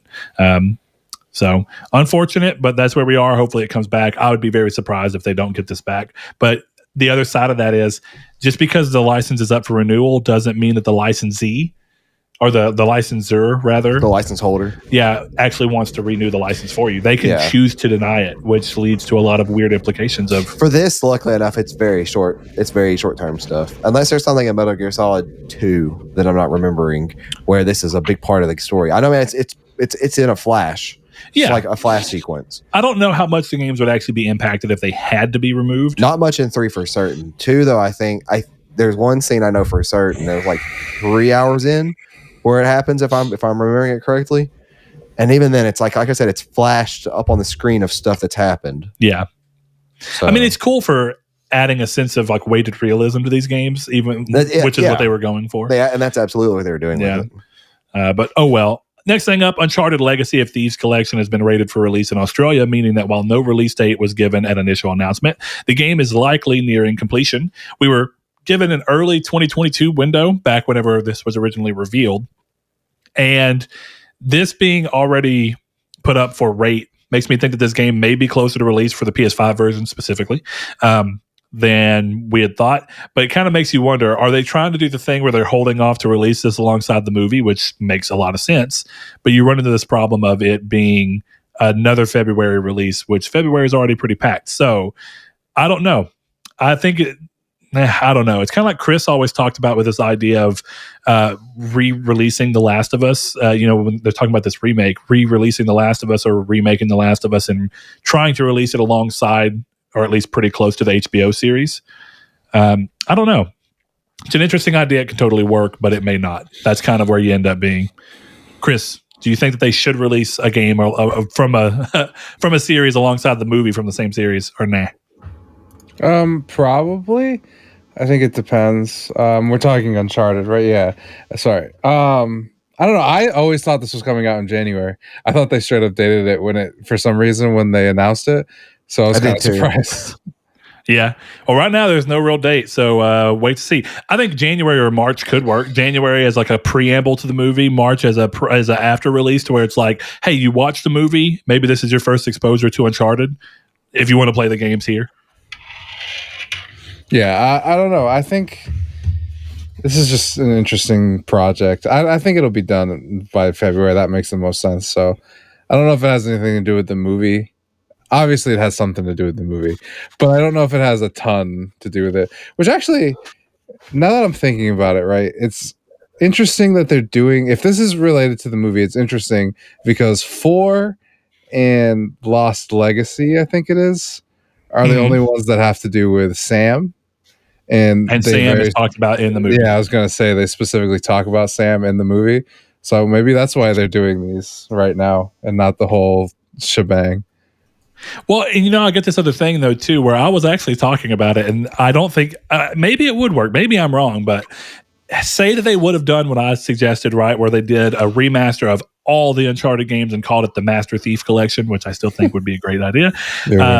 But I think doing that right now, right around the movie, I think runs the risk of, for people who go and watch the movie and have never experienced Uncharted and then go and play it, the problem with what I'm seeing in the movie, and maybe it's wrong, but the movie's trailer just looked like it was a greatest hits from every big scene from every Uncharted movie, to the point where it's like, why would you even bother?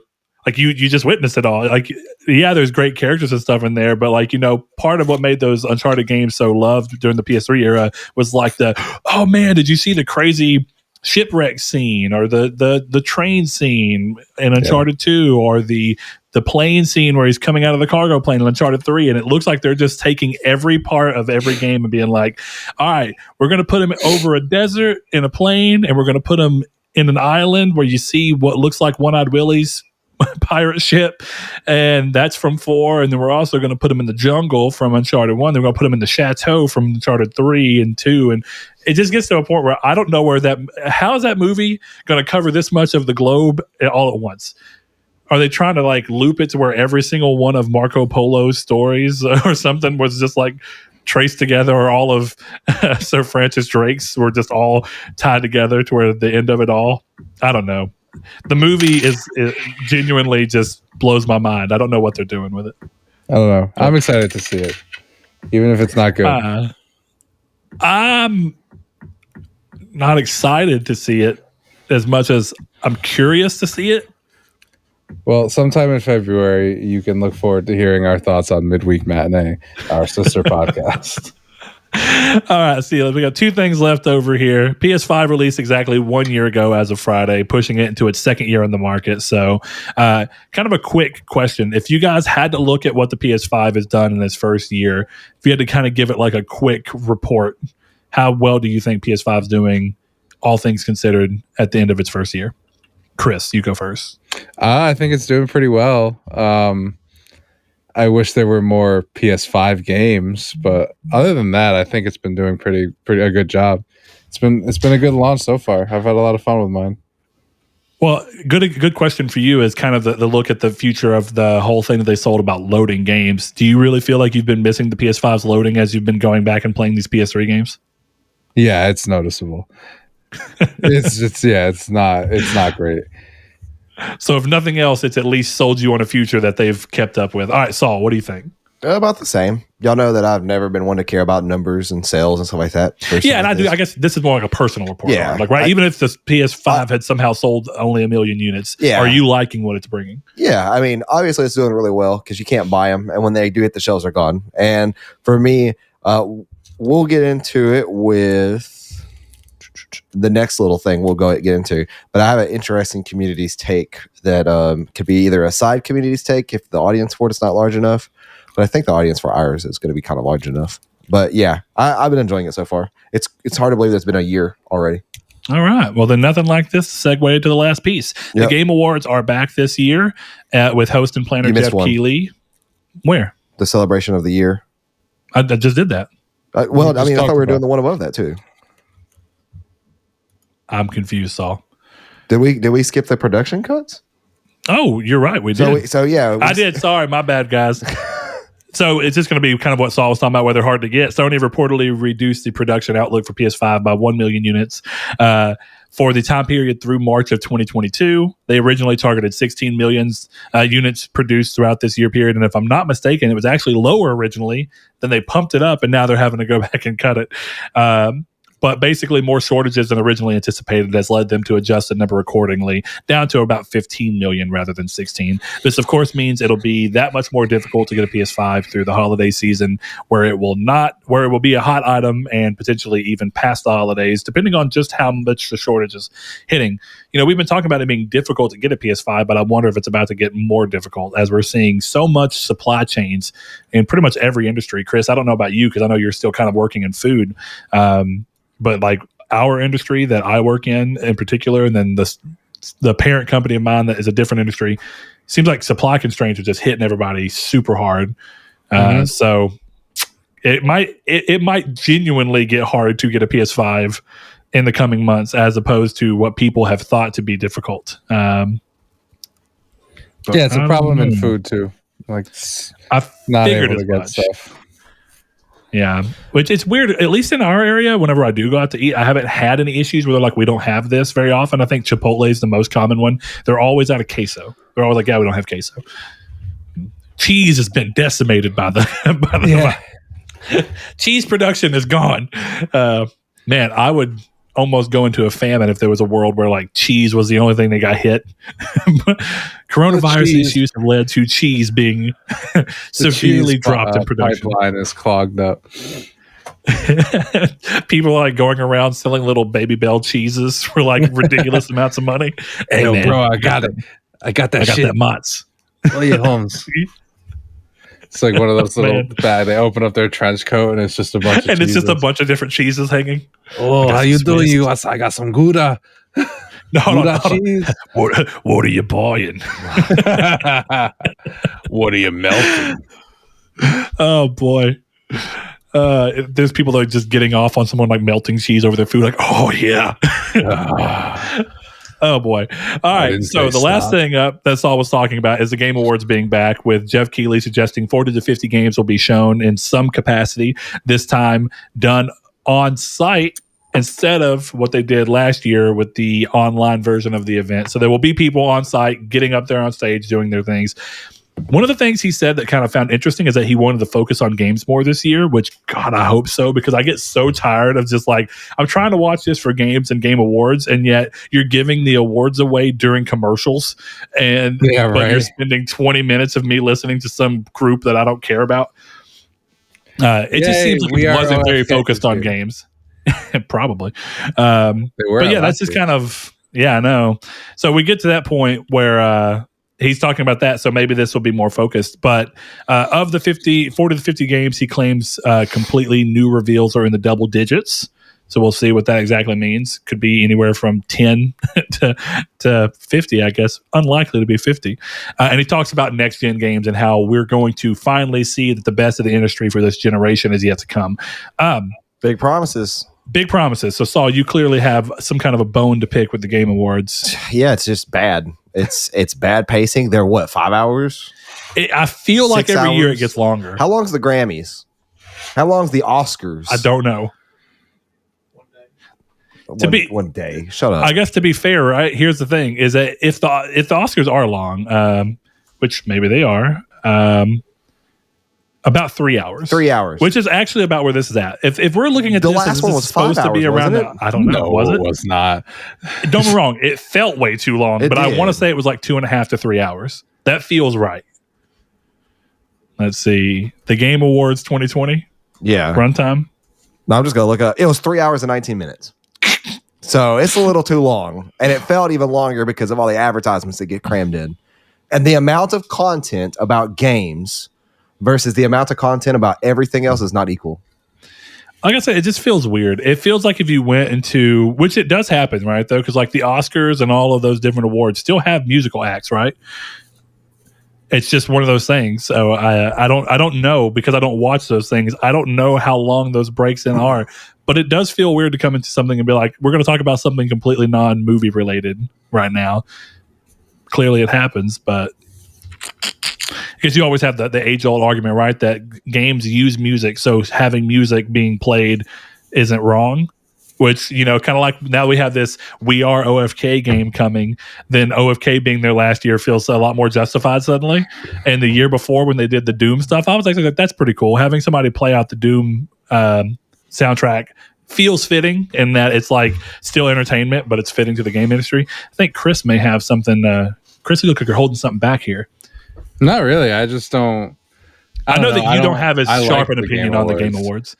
I like them too. I feel like they're getting to a point where it's just the pacing is bad. They're getting to the point where I almost treat it like NASCAR, because like I don't mind NASCAR. I grew up with a dad who loves watching it, but I would get to this point where I'd watch about 5 to 7 laps, kind of get a feel on where everything's going. Then I'd be like, I can turn this off for a while and just come back and check in later, and be fine. But that's the only thing you have is that fear of missing out, that you might actually look away or turn away when they're showing something cool. Yeah, I guess I don't know. To me, like I've never went into it as like the game announcements awards, you know, and I feel like some people do, not necessarily anyone on this show, but that to me has always been like, yeah, this is totally fine. This is an award show that I care very little about, and occasionally there will be a trailer. Like, I don't know. I guess so. To me, I just don't. It seems totally fine. It's exactly the utility I need. That may be. Well, and that's kind of why I mentioned a second ago, right? And then sorry, I think I would cut you off, but I think that's why I made it a point to mention a second ago that the show has consistently gotten further and further away. The first couple of years of the Game Awards were great because they actually did give the awards out. No awards were given off stream during commercials or anything like that. And yet last year was a good example of, it's 3 hours and 19 minutes, but you told me we don't have enough time to give all the awards, so some of them are going to be given away during the pre-show and this thing. It's like, what do you mean? It's 3 hours and 20 minutes and you don't have enough time to give away 20 awards? As much as I love Jeff and like the way he did, like it's one of those weird things that's like the pacing of this show, 3 hours for even, let's just say that is game reveals and Game Awards. That's too long for that. I would at least be okay with it if it was entire 3 hours and 20 minutes of Game Awards and then game reveals. I think what's gotten odd here, there's too many awards is or too many reveals. I think Jeff's saying I think he knows, all right, that people are going to be more likely to tune into the Game Awards for the reveals. But this is a real question for both of you, because I don't know the answer. Do award shows for like movies and stuff like that, and like those, do they show reveals for other things, or is that exclusive to the game industry? I don't think that the Oscars typically has like movie trailers in there. I feel like that's the case as well. So I feel like that's a little odd, but since we're doing that, fine. But they also have the cuts of commercials that the Game Awards doesn't have in the same way. So yes, they do.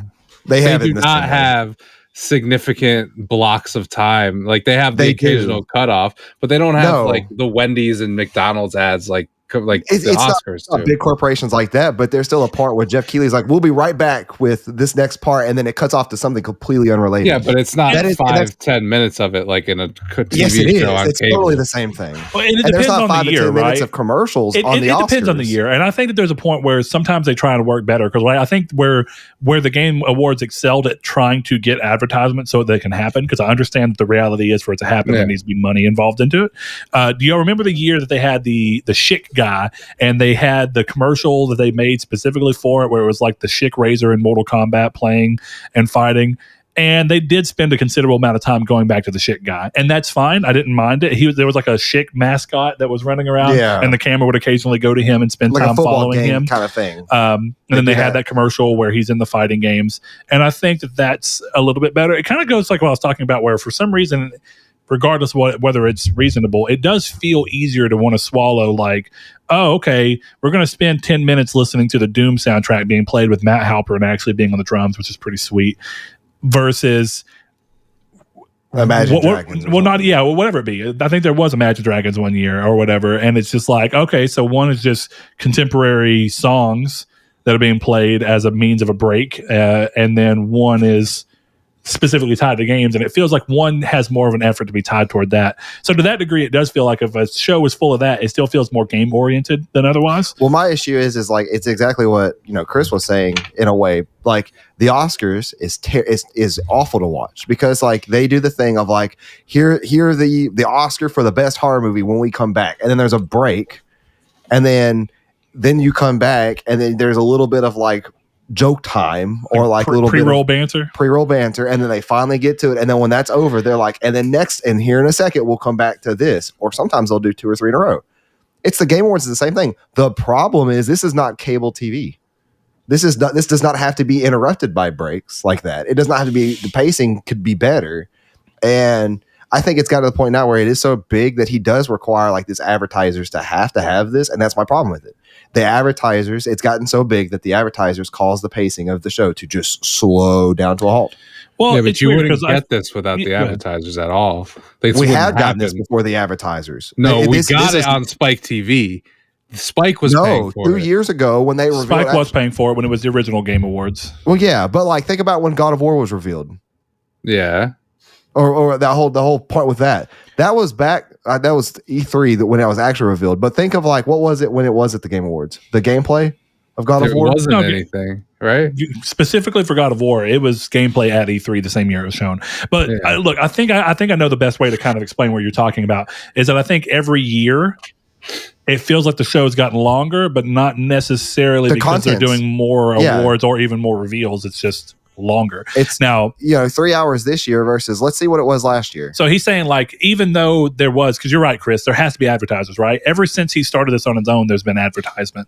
But the Schick Award, the Schick guy is kind of a good example of he was there and it was there, but it didn't seem like it was too pervasive in the show. Like it was kind of like I remember every time it came on, I'm like, okay, whatever, I'm gonna go screw around for a second while they're showing this because I have that prerogative.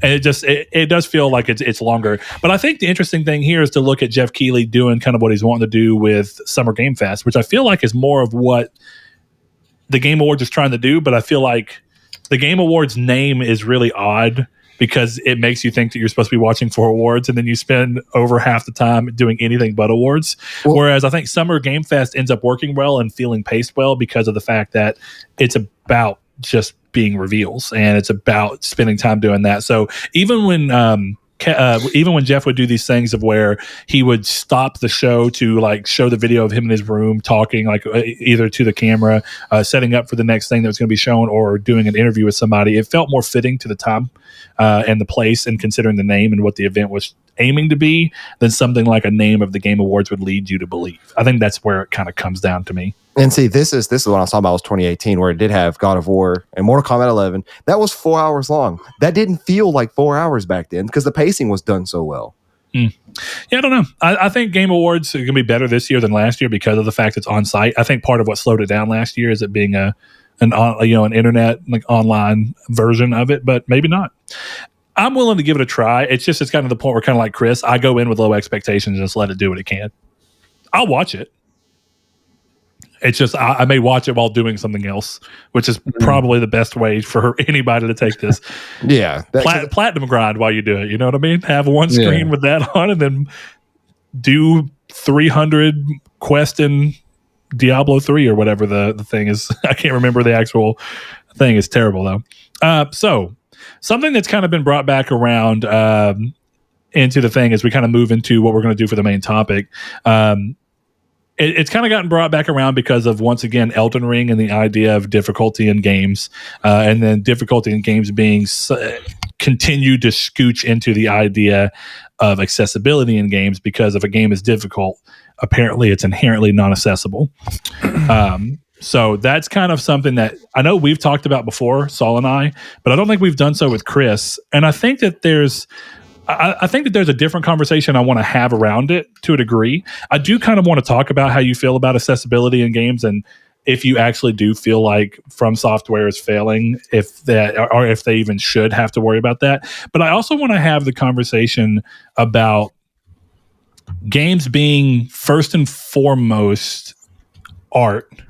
Most of the time, there are games that I think are far more product oriented, but more often than not, definitely in the case of From Software, the games are somebody's art, and then it's secondarily a product. And while I think that you might be able to say that a product's goal is to get into as many hands as possible, therefore it should try and be made in such a way that it can do that, I think that art directly conflicts with that, because I am of the viewpoint that art and the artist behind the art should be able to be selfish. I think if I want to write a song for myself first and foremost, I should be able to do that. And then anyone who, if I decide to release it, anyone who likes it because of the song that I wrote for myself and my own taste and my own interest and all that, if they end up liking it, then that's great. But I don't think that you should necessarily go into being like, I'm going to create this art with someone else in mind every single time. Now, there is times where art is made with someone in mind, but this points to something that Denis said for Dune. I don't know if you guys saw the interview that he did, but he was breaking down the scene with the Bene Gesserit, with the trial, and he was talking about the scene. And he stops for a second, goes, I was making this movie with one audience member in mind. Then he stops, looks up at the camera, and goes, myself. And I was like, yeah, that's exactly. When you're creating art, I don't think that you oftentimes, or at least I know for myself, when I'm writing, I'm not thinking, well, it's sometimes there because if you know you're going to put it out, there's a vulnerability there. But for the most part, my decisions aren't made by what is someone else going to think about this. It's more of what do I think about this in the moment. And I think what Denis was trying to say, like, I'm my biggest critic. I'm trying to make what I want out of this. I want to make myself happy. And then if I make myself happy and I keep it true to me, even if it's not for everyone, there will be a group of people that it rings true with. Especially when it's your own interpretation of a book. Yeah, something like that too, where it's a non-original creation, even being. So that's kind of where I'm positing this in the beginning, is that I think accessibility is a great thing. And when people want to design a game with accessibility in mind and make it as reasonable for every person that they want to play it, that's a great thing. And I don't think that anything should ever stop that. But I think on the same page and part of the same book, the exact opposite should always be able to be true. I think that you should be able to make something with the idea that you're making it for the way you want to make it. And if you don't account for another group of people that's not yourself, then you shouldn't be thrown down on for it. That's kind of where I stand on it. Chris, I know that you have some choice thoughts. We kind of very lightly talked about this. So I kind of looking at both, I think, what is your thoughts about difficulty in gaming? How difficulty in gaming may or may not be tied to any form of accessibility? And then lastly, where do you stand on art in terms of should it be able to be selfish or not? Well, I guess in terms of accessibility, I didn't necessarily want to have this conversation because I hate this conversation because accessibility doesn't mean anything. People. Do you want to expound on that? Yeah. It does, well, people. First off, inherently the argument sucks when you're talking about FromSoft games, because FromSoft games have difficulty levels.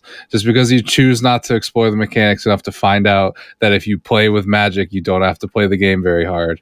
You know what I mean? Like, there's ways to make Dark Souls and Bloodborne easy. Like, overlevel yourself, practice, get a co-op partner in, run magic. Like, these games have easy modes to begin with. Second of all, I think the thing is, like, not every game has to be a game that you play. And just because you like something that looks cool doesn't mean you have to play it. I think what I said to you, because I tweeted this out, I was just like, I don't like platformers. So in order to make Crash 4 more accessible to me, I need you to put an FPS in it, please. You know, like, that's not... You don't get to change...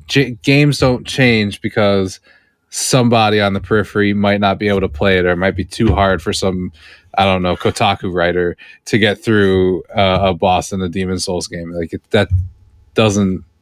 There's no reason to look at this and be like, oh, this guy over here can't play Dark Souls, so we have to change the whole thing.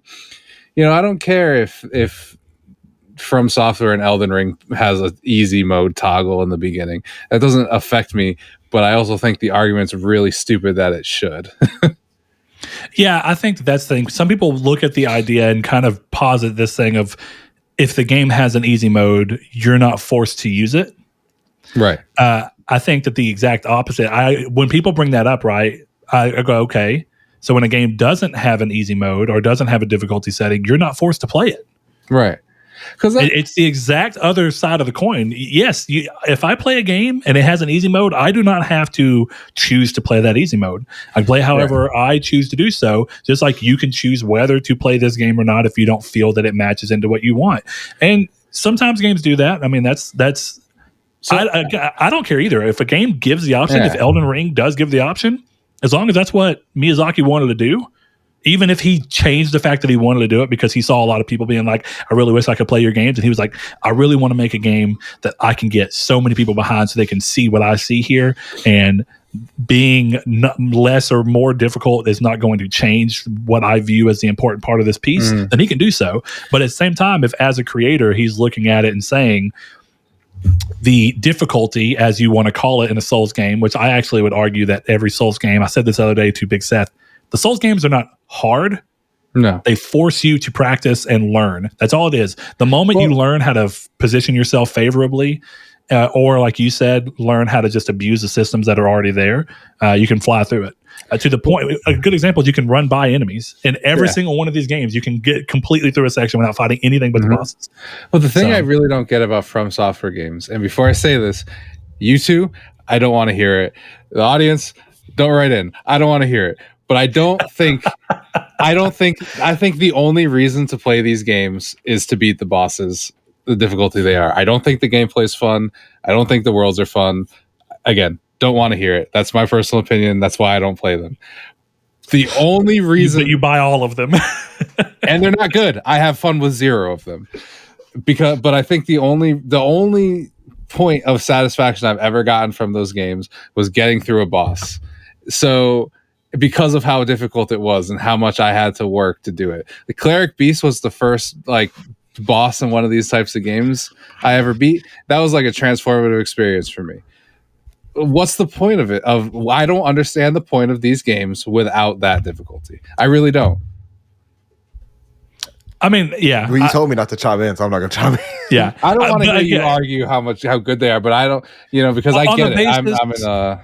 Well, look, if we tighten the conversation specifically down to what you're talking about, that's the thing that some people have an issue with, is that I agree that the games are made in such a way to where when you overcome it, you know that every other person that overcame that, it kind of reminds me of your Nier Automata platinum argument, right? When you pop the platinum in a game that doesn't allow you to buy trophies, super late game, then you know that everyone else who platinum that game more or less played that game and grueled through everything that you had to go through to get that platinum. Yeah. And the same thing kind of happens there. When you beat Cleric Beast after working hard to finally work up how to actually get it done, and then you do it, you know that you, as well as anyone else who's ever beat that, all played on the exact same difficulty with the exact same challenges to overcome, and you both did, and everyone did it. And it's interesting that game is all about equality. I know that sounds really weird, but that game is about having this idea of you have a single playing field.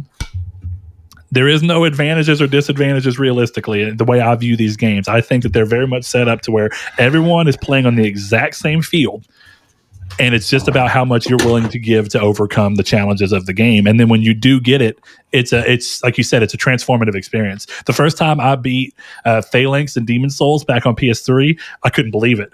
I felt like I had just done drugs for the first time, and I've never done drugs, so I don't actually know what it feels like, but I felt like I was high off of endorphins, dopamine, whatever you want to call it. So to that degree, do you have anything you want to add? Well, yeah, I mean, I was just going to say, you said you had a hard time seeing what people like other than the bosses. And I'm saying, and my only argument is that for me, the lore, the stories that they tell is some of the best high fantasy stories to me.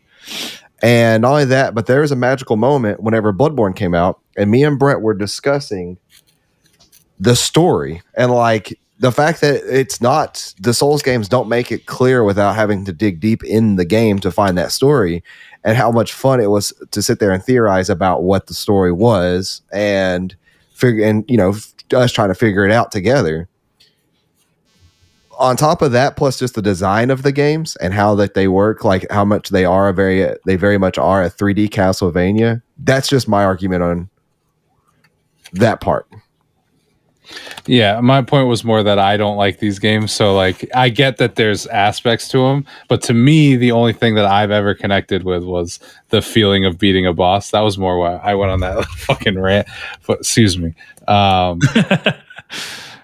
Well, I mean, you're right. I know other people that talk about, they're like, I don't even care about, like, they don't think that the games are actively bad or anything like that. But I've seen other people like, I don't care about the lore. I don't really care about the story. I just want to get to that next boss, push my way to being able to finally beat it, and then beat it. And that's it. I know people that the end goal of that game is really just, or any of those games is just, I beat the final boss. I beat every boss in that game. I did it.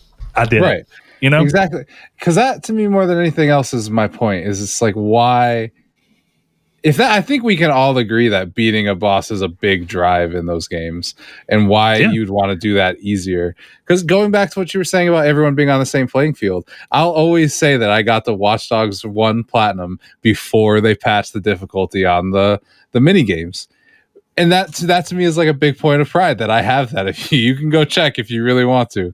So I get the whole equal playing field thing. It's like, if Spec Ops, if they decided tomorrow to make that difficulty easier so that 5% more people could get the platinum, I'd be so pissed off, because it's such a challenge that I overcame. It's that same thing. It's like, which that's a good example, right? So if games are supposed to be, which I mean, and that goes down because some people are like, well, it shouldn't matter. It's about just being able to play the game, but accessibility can come into anything. Accessibility can be pushed all the way to the degree of,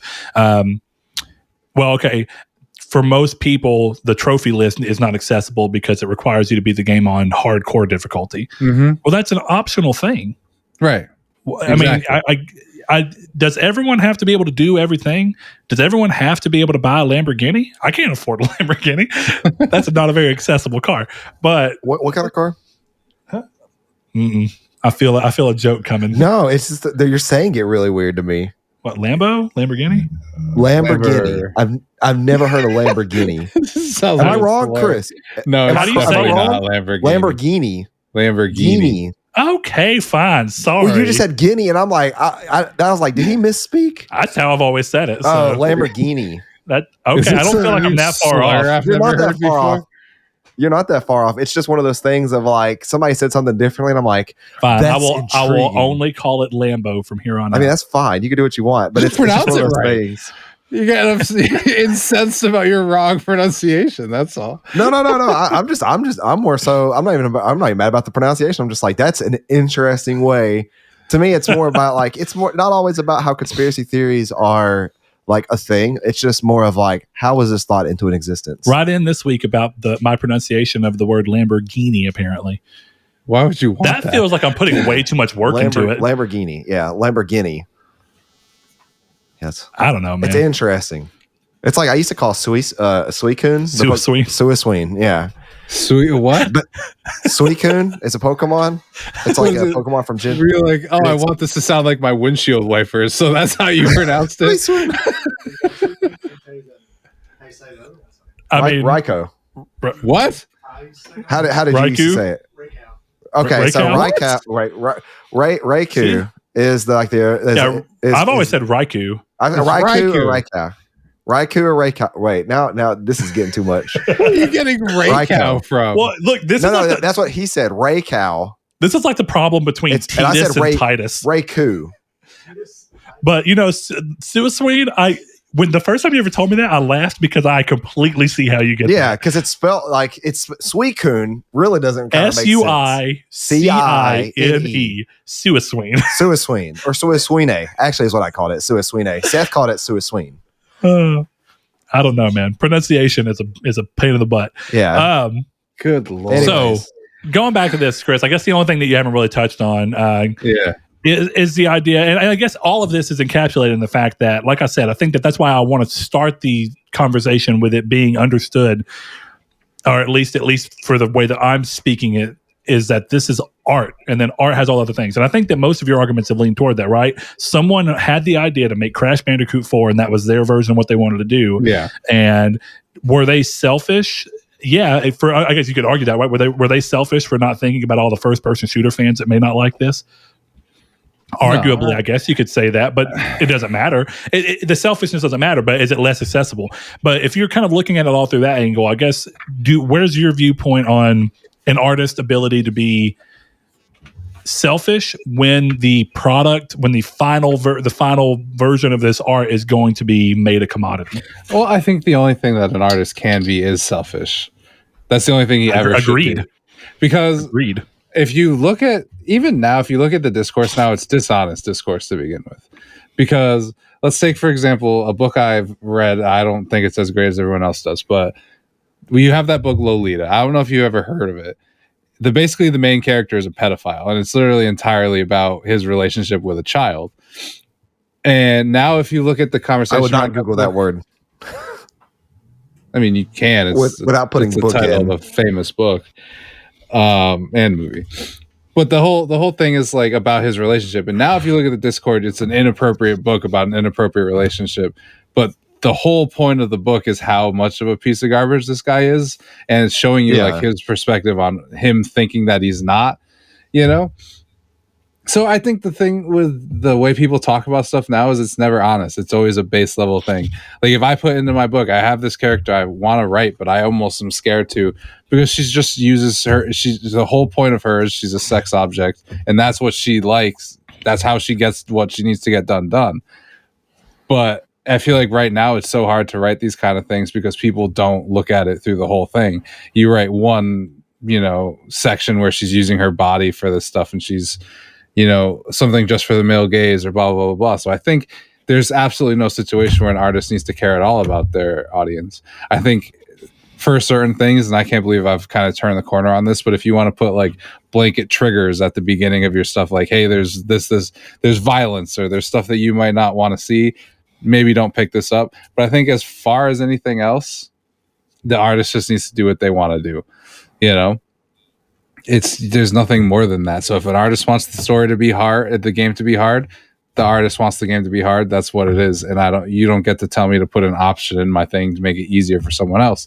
If somebody wants to make a sex object in their story, fine. Hopefully there's a good reason for it. Otherwise it's still maybe a little inappropriate, because I think there's a, well, then it's up for it's the same thing where it's that's true. But I think at that point, even if it's done poorly and you've not met the burden as a writer of making an interesting character that uses a controversial standpoint, then it's up for criticism. Doesn't mean you shouldn't be able to release it and put it out however you see fit. But then it's also open to, which I guess you can make that argument here, right? If we just want to look at the hair argument of, or the base level argument of, should people be able to complain and say, ideally, hey, I feel like these games should have that? Yeah, but I think what's the end goal of that conversation? If the end goal of that conversation is that you think every game should bow, or every piece of art should bow to your whim, I think that's where it gets weird. You have every right in the world to just come out and say, hey, I don't find this game to be accessible enough, or I find it to be too difficult, or I find it to have this sex object written character that they didn't do enough work with to make it an interesting character so that it actually earned its position in the story. Yeah. Well, it's just nowadays that everything is looked at its face. I mean, hell, we even had that story where a bunch of ex-Blizzard guys got together and opened a studio, and everyone's upset because there's no women at the studio. And it's like, okay, but a guy got together with his friends and opened a game studio. I'll tell you right now, sadly, maybe that says something about my friend group. If I opened a studio and just invited my friends, there would also be no women in it. So that's just the way it is. Some people, not everything has to be looked at as like, oh, well, this is what it's outwardly representing, so I hate it and I need to fix it. I think that's a problem in the industry in general. And it's not necessarily just an accessibility thing, but it's just everything. Project Eve. The character's hot. why? You know, who cares why? I want to play the game because the character's hot. That's the only thing interesting about Project Eve right now. But maybe there's a reason. like in Metal Gear 5, right? Quiet's whole thing. There's a reason why she's dressed the way she is. It's maybe not be a good reason, but it's a reason.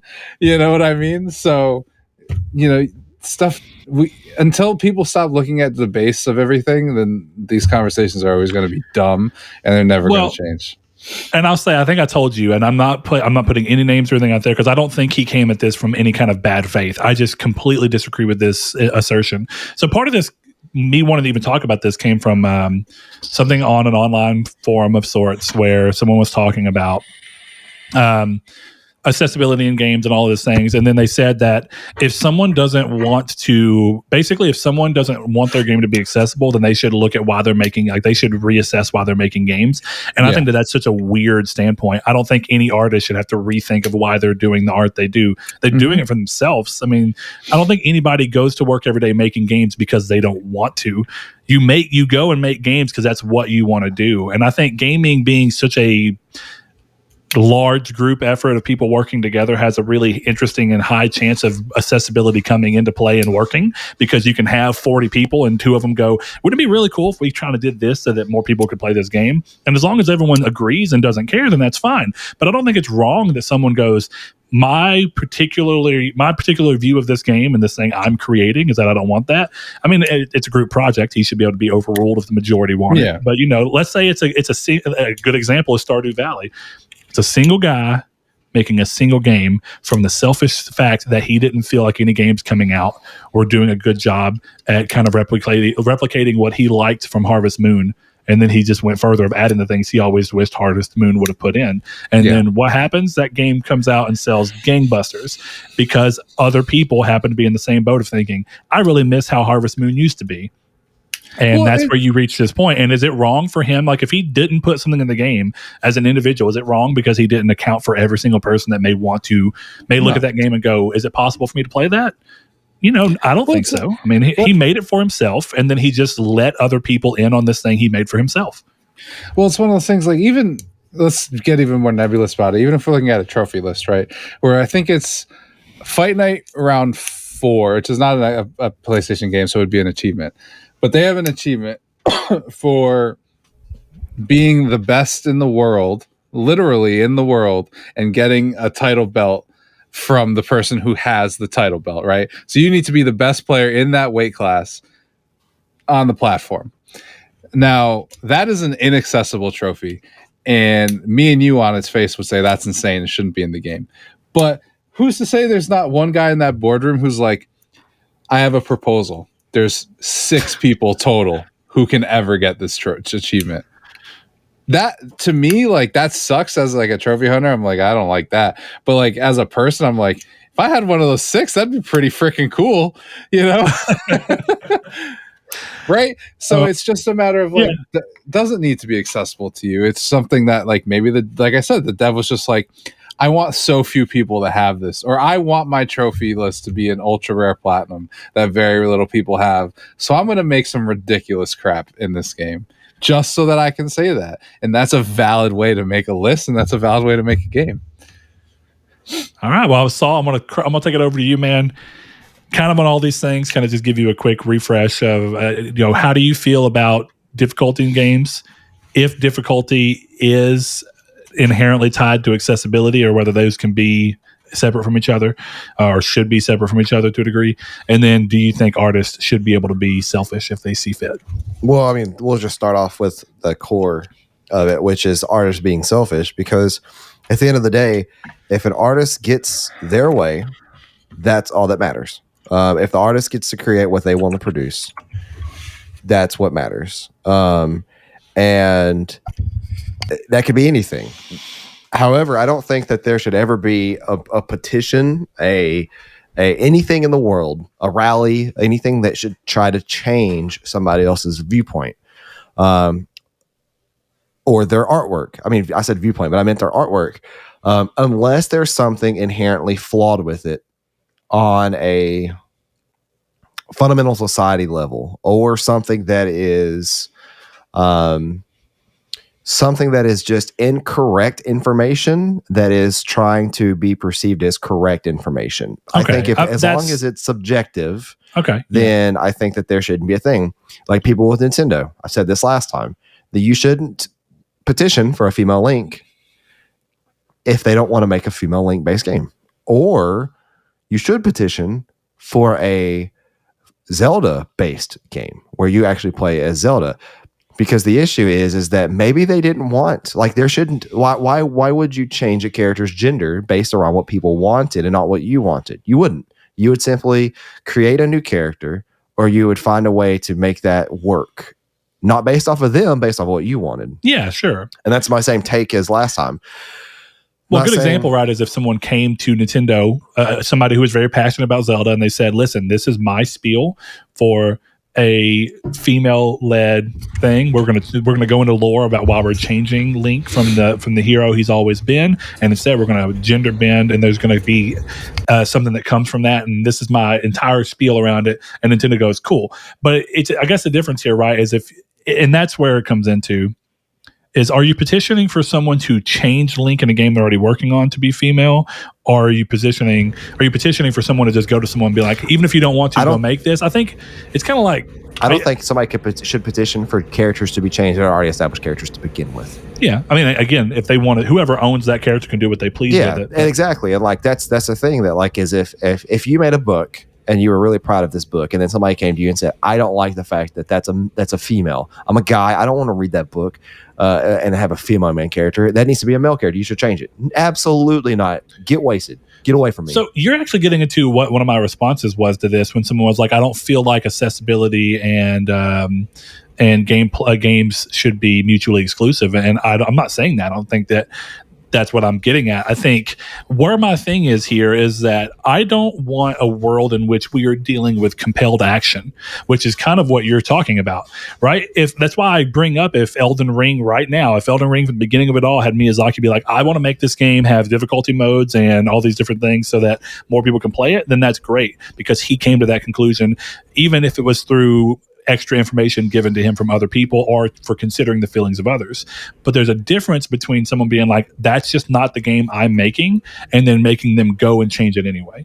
That's a compelled action, and that's the thing I am against. I don't think that at any point in time should an artist be told that they have to do this, or they should. Like I get that they should, from like on small changes, like, you know, you should make this character die in this chapter instead, kind of thing, and then explain why. Don't just say like because it's this or because it's that, but say like, why does that fit the writing? Why does that make the writing better? Because everybody's going to have a subjective opinion on stuff. That's the thing.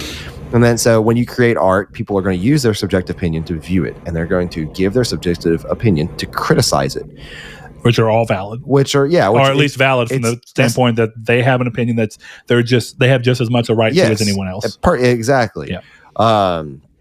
And your opinion could be that, like, you know, you can say that Link should be a female in the next game. And my opinion of that is that no, if you want a female Link, that's perfectly good and well, but there should be a female Zelda. Like, if anything, I think it's the smart ways to make the main character Zelda instead. Mm-hmm. But once again, that's my opinion on their opinion, which in turn doesn't mean anything to anybody except that conversation. Now, going back to like Elden Ring, like let's say Miyazaki wanted this to be his magnum opus. This is his last game he's making, and he wanted to add an easy mode in there. That's fine. Like if that's what he wanted to do. If you know if the next James Bond game came out and it was like one shot, one kill, and it was the hardest game in the world, and it wasn't fun, that's fine. It's not for me at that point. It's not like fun, but that's what they wanted to do. You know, that's something that I think that is the most consistent thing about me is I and you could correct me if I'm wrong, but I've never said they should do this instead, right? For most things, I've said I've liked things better when it didn't than when they weren't this way. Bring Me the Horizon's a great example. I don't listen to them much now because I'm just not a fan of what they do. But I've never once said they should go back to old music because that's not what they want to do. You know, what's really interesting is that Doki Doki Literature Club has the Plus has got new side stories that you can play. Yeah. And one of the things that's in there is Monica, the main character, doing this setup of talking to people about language. And I think that's kind of like Chris talked about. I don't even know if that people are in bad faith starting from a false premise, or so much that we're so used to a certain type of language that we use it, because we're kind of doing so here. And I'm trying my best to be mindful of it. But we say things in something that feels so objective, but when we're saying it, we are aware that within ourselves we mean it subjectively. When we say this game's bad, like a good example is like if Chris goes, if Chris says Dark Souls games are bad, he's not honestly saying that they're bad games. He's saying that he himself views them as bad games, and whether anyone else agrees to it with him is up to them. I mean, realistically, Chris, would you say that's really what you're doing? You're saying they're a bad game, but you're not saying that they're a bad game to every single person that plays it. You're saying you think it's a bad game. No, if you don't like what it chooses to do. Whenever I use a blanket statement, it's because that's what I think. And if you take it as me saying it's a blanket fact that Dark Souls sucks, then that's on you. It's not on me. Right. And that's kind of what I'm getting at, is that language, and definitely the language that we tend to use, be it maybe because of social media, maybe because of just societal standards of getting used to these things. What we're all doing is talking about opinions, and opinions are fine. And if your opinion is there should be a Zelda game that has Link be a female, that's a fine opinion. But technically that wording is they need, you say it this way, right? You could have someone say they need to make Link a female in the next game. Yeah, that sounds a lot like compelled action, even though what the person really probably most likely means, like that's what they want. If you take them in good faith, is that they're saying that in a very different way. They're basically saying, I would like Zelda so much more if they did this instead. Well, that would be the thing that would make me happy and make me feel like this is so great. And we actually talked about this like 6 or 7 weeks ago on a podcast of like the way opinions are said. So there are too many people nowadays that you could say like Chris, Dark Souls sucks. And then there are people that are going to legitimately get mad about that. And it's like, you can't. That's his opinion. You could disagree with him all day long. That's fine. But once again, it boils down to it being an opinion. Now, not to stray too far off, if Miyazaki wanted to make it easier or add in easy mode, that doesn't mean that it's any less of a game. Just like Dark Souls being hard doesn't mean it's any worse of a game. Or any more of a game for people. Yeah. I mean, it may be the reason that you like it more, but it's not more for every single person. Well, yeah. And that's like, I do disagree with what Chris said a little bit of like, there are ways you can abuse the games to make them easier. I think that in order to abuse them in any capacity, you already have to crack the secret code of the game and get to the point of where you can abuse them you're already at a proficient enough level. If you can abuse them to beat the game, you're just abusing them to make them easier without realizing, oh, I'm already good enough to be able to do this. I don't have to abuse them. Yeah, but if I went to someone and I was like, oh, you've never played Dark Souls and you think this is too hard, just do magic. They don't need to know much. They need to just stand across the map and use the magic. The problem with that is like in Dark Souls 3, magic is 2 different stats you have to level on top of vigor, endurance, and attunement. So you have vigor, endurance, attunement, intelligence, and faith. You have 5 stats. You have to level. Change the way that you have to level them for magic to be good. But if you have a strength build, you just need strength, whatever dexterity, a little bit of dexterity to wield a certain weapon. And you might need vitality if you get hit a bunch. Well, vitality and endurance. And that's technically 3. Yeah. So like you do like to be good and to be proficient, you do have to add that into extra stats. But at that point, to even level up enough to make your character abusive, you have to be good enough to level up. Well, because like a good example of this is what we watched the other day before we were doing Yu-Gi-Oh! Night. We watched Video Game Donkey or whatever his name is do Demon Souls, and he did this thing where at one point in time when the game first came out, there was this lucky coin that you could basically. It was just like a what do you call that? An exploit within the game. If you pop a luck coin or gold coin in the game at launch, like within like the first 3 days of it launching, and you did it in front of the maiden in the Nexus, your luck stat would go up to millions. And then there's a weapon called the Blue Blood Sword, which scales off luck stat. So you would literally just one-shot enemies. But the thing there is, just because you can one-shot enemies, the moment you get hit, you're as susceptible as everything else. Yeah. So it's interesting. You found a way to basically exploit the game and break the game to make it very easy for you in terms of the damage that you output. But you still take the same damage if you don't work on making sure you don't get hit, or if you don't level up more to make sure that your vitality can withstand how often you do get hit. Well, that's the thing. It's like I can tell you right now, like Awesome Dave is also going for the platinum in this game. And like, let's say if he hadn't played it before and he came to me and was like, what do I do to make this game easy? Like, what's a good build? And I'll tell him, like, grab a greatsword, throw your strength up to like 80, grab a greatsword, have like 32 vitality is pretty much the cap there for me, in my opinion, and like 40 endurance, and have 80 strength. Yeah. And you will wreck the game. You have to get those stats there first. Well, Salt, once you have the, like, I'm gonna let you answer the rest of the question as you see fit. Yeah. But once you feel like you've done it, I want to add one final layer to this that I think is interesting that someone brought up in a similar thread. So whenever you're ready. The ending thought to me, though, is that to be fair, I don't think that there is anything that's hiding accessibility behind difficulty. I think that as long as you have the willpower to sit down and play a game, any game at all, then you have the power to beat it. Now, if there is something that is stopping you from that, whether it is a physical disability or something, that should never be pointed at the developers. This is the same exact statement I said last time. If you do have colorblind issues, or if you do have something like a vision issues of some kind, you shouldn't yell at Naughty Dog because they didn't include that in their game. If anything, if you're going to point a finger, you need to point it to Sony about that not being a system level option. That's an interesting thing, because I actually brought that up too. I think when in my discussion with the guy about art being secondarily, like it's art and then it's a product. Yeah. And that sometimes those things don't mesh. I think the difference is that the console is just a product.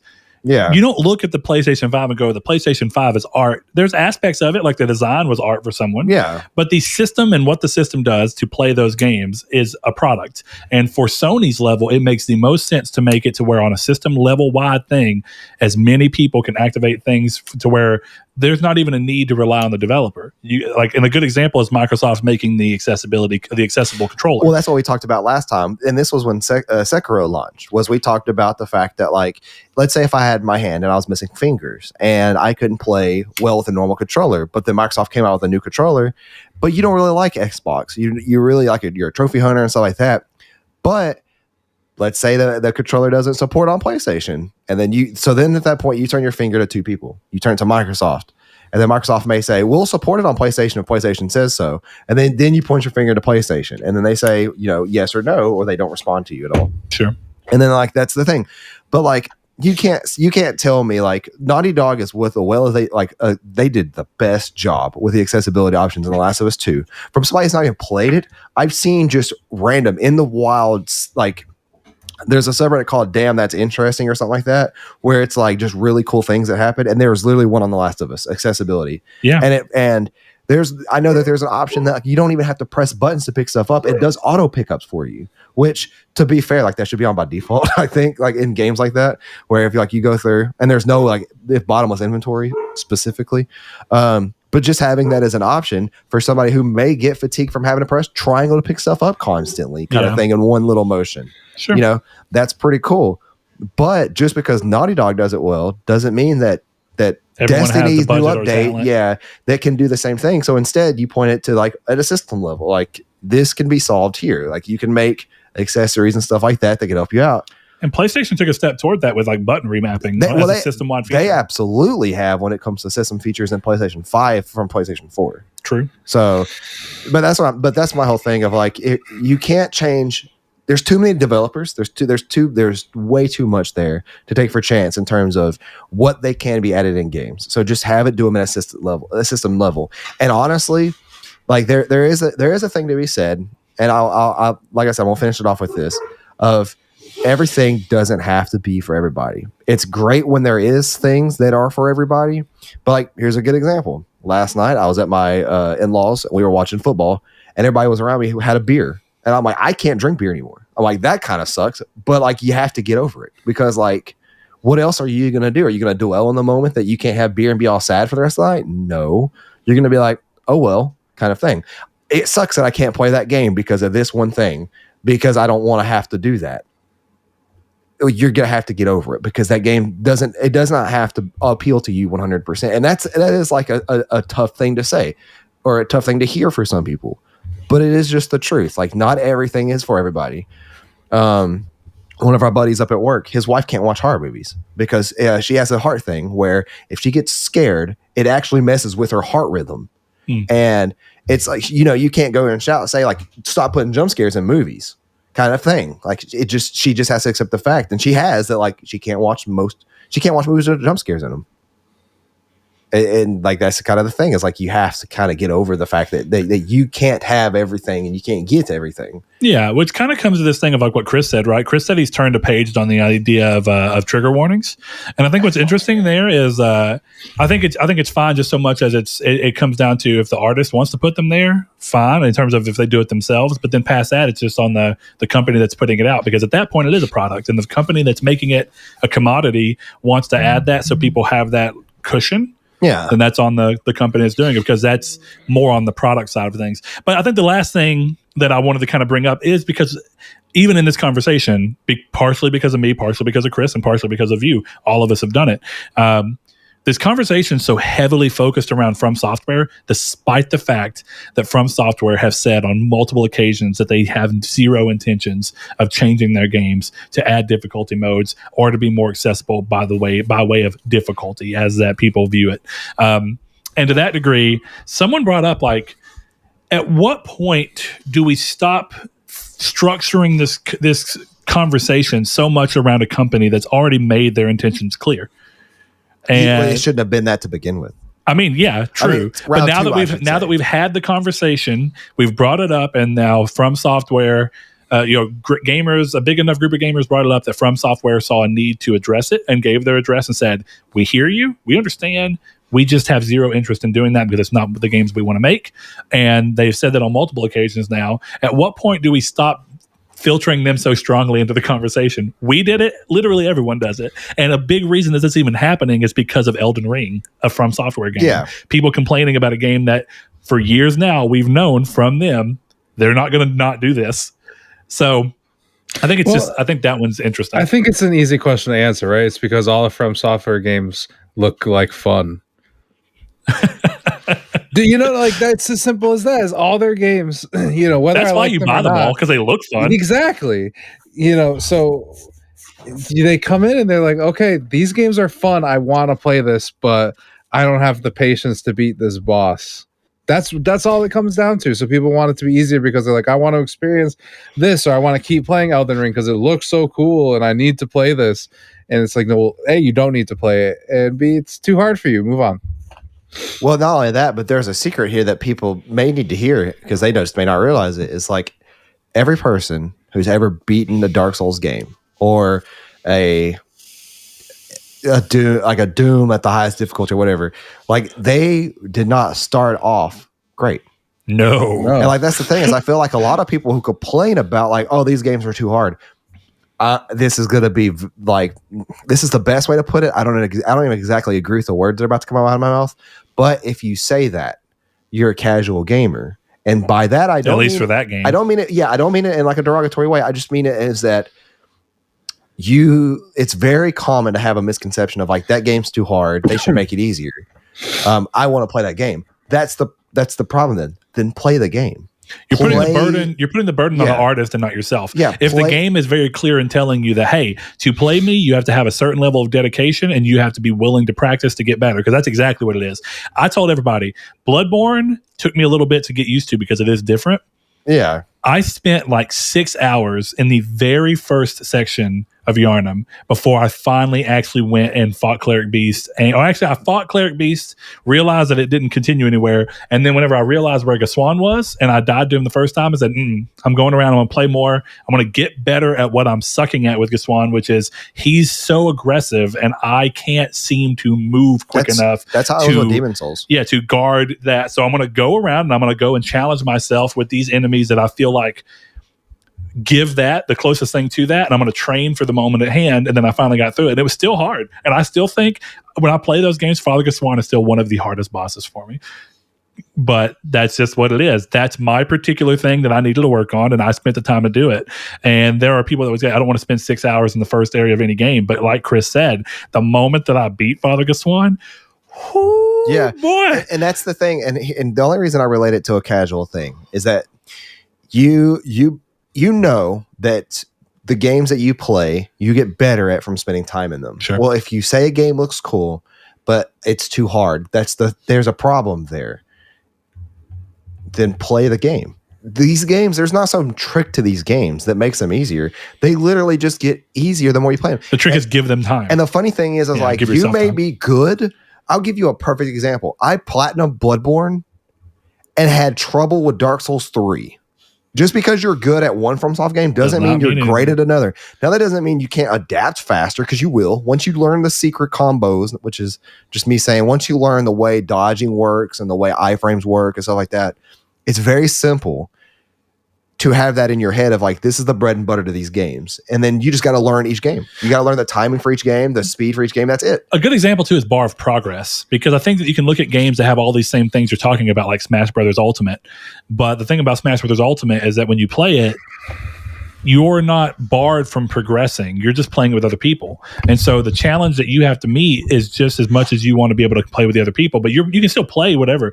But I think the thing about these games is that you're going to get to a point where it's like, I don't want to play anymore without progress, but I don't want to put the time in needed for the progress. And that's okay. That's an okay thing to reach. And is at that point, just realize that you wanted to play the game casually and the game does not want you to play it casually. And that's it. So there's one thing that I find interesting about this conversation that we haven't had yet, and it can be quick, but there's the guy who kind of started this whole conversation is a streamer, right? And I was specifically for Elden Ring or the original first time? Specifically for Elden Ring, because he was commenting about how Forza can slow down races and all this stuff that I don't even understand why you do in a game. This is a man who beat Dark Souls 3 using only Morse code. So what I'd like to point out about this whole conversation is, if you just put effort into these games, you can beat them in ridiculous ways. So, there's been someone who beat the games with a banana. Bananas. Someone beat it on 5 bananas. Someone beat it on the Donkey Kong bongos. Yeah. Someone beat it on a Dance Dance Revolution pad. You just need to put in the time and effort. That's it. Yeah. And unless there's something that's physically stopping you from that. And I don't want to hear, like, if you play games and you say, I don't have enough time to do that, I don't care. Because, no, it's not indifferent. Because, like, if you have a complaint it is a complaint big enough to vocalize, and yet you have time to play other games, but you don't want to sink it into this one, it's not a complaint. Well, that's what I'm saying. It's, I lost the word.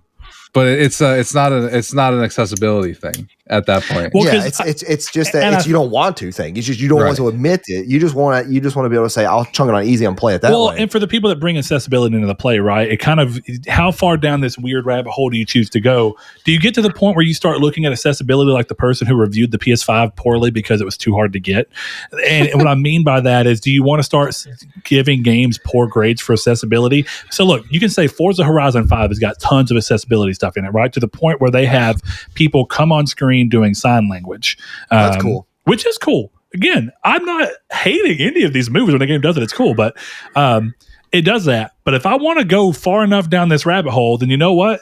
Forza Horizon 5 is not accessible enough because I have to have electricity to turn on the console that I play it on. Now, I know that that's an absurd, extreme example, but the point is that accessibility goes through every single thing. And if we want to talk about accessibility on this ultra high, very comfort level thing that we do called gaming, you can go so far down. You can go to the fact that gaming as a whole is not accessible enough because there are people in this world that don't have the means to turn the console on. There's people that don't have the means to afford a TV to be able to visualize things that the console can show. And I know those are extreme examples, and I'm not using them to belittle anything. I'm using them as an example to go, we are talking about something that's in a very comfort and leisurely industry. This is something that we have the ability to complain about.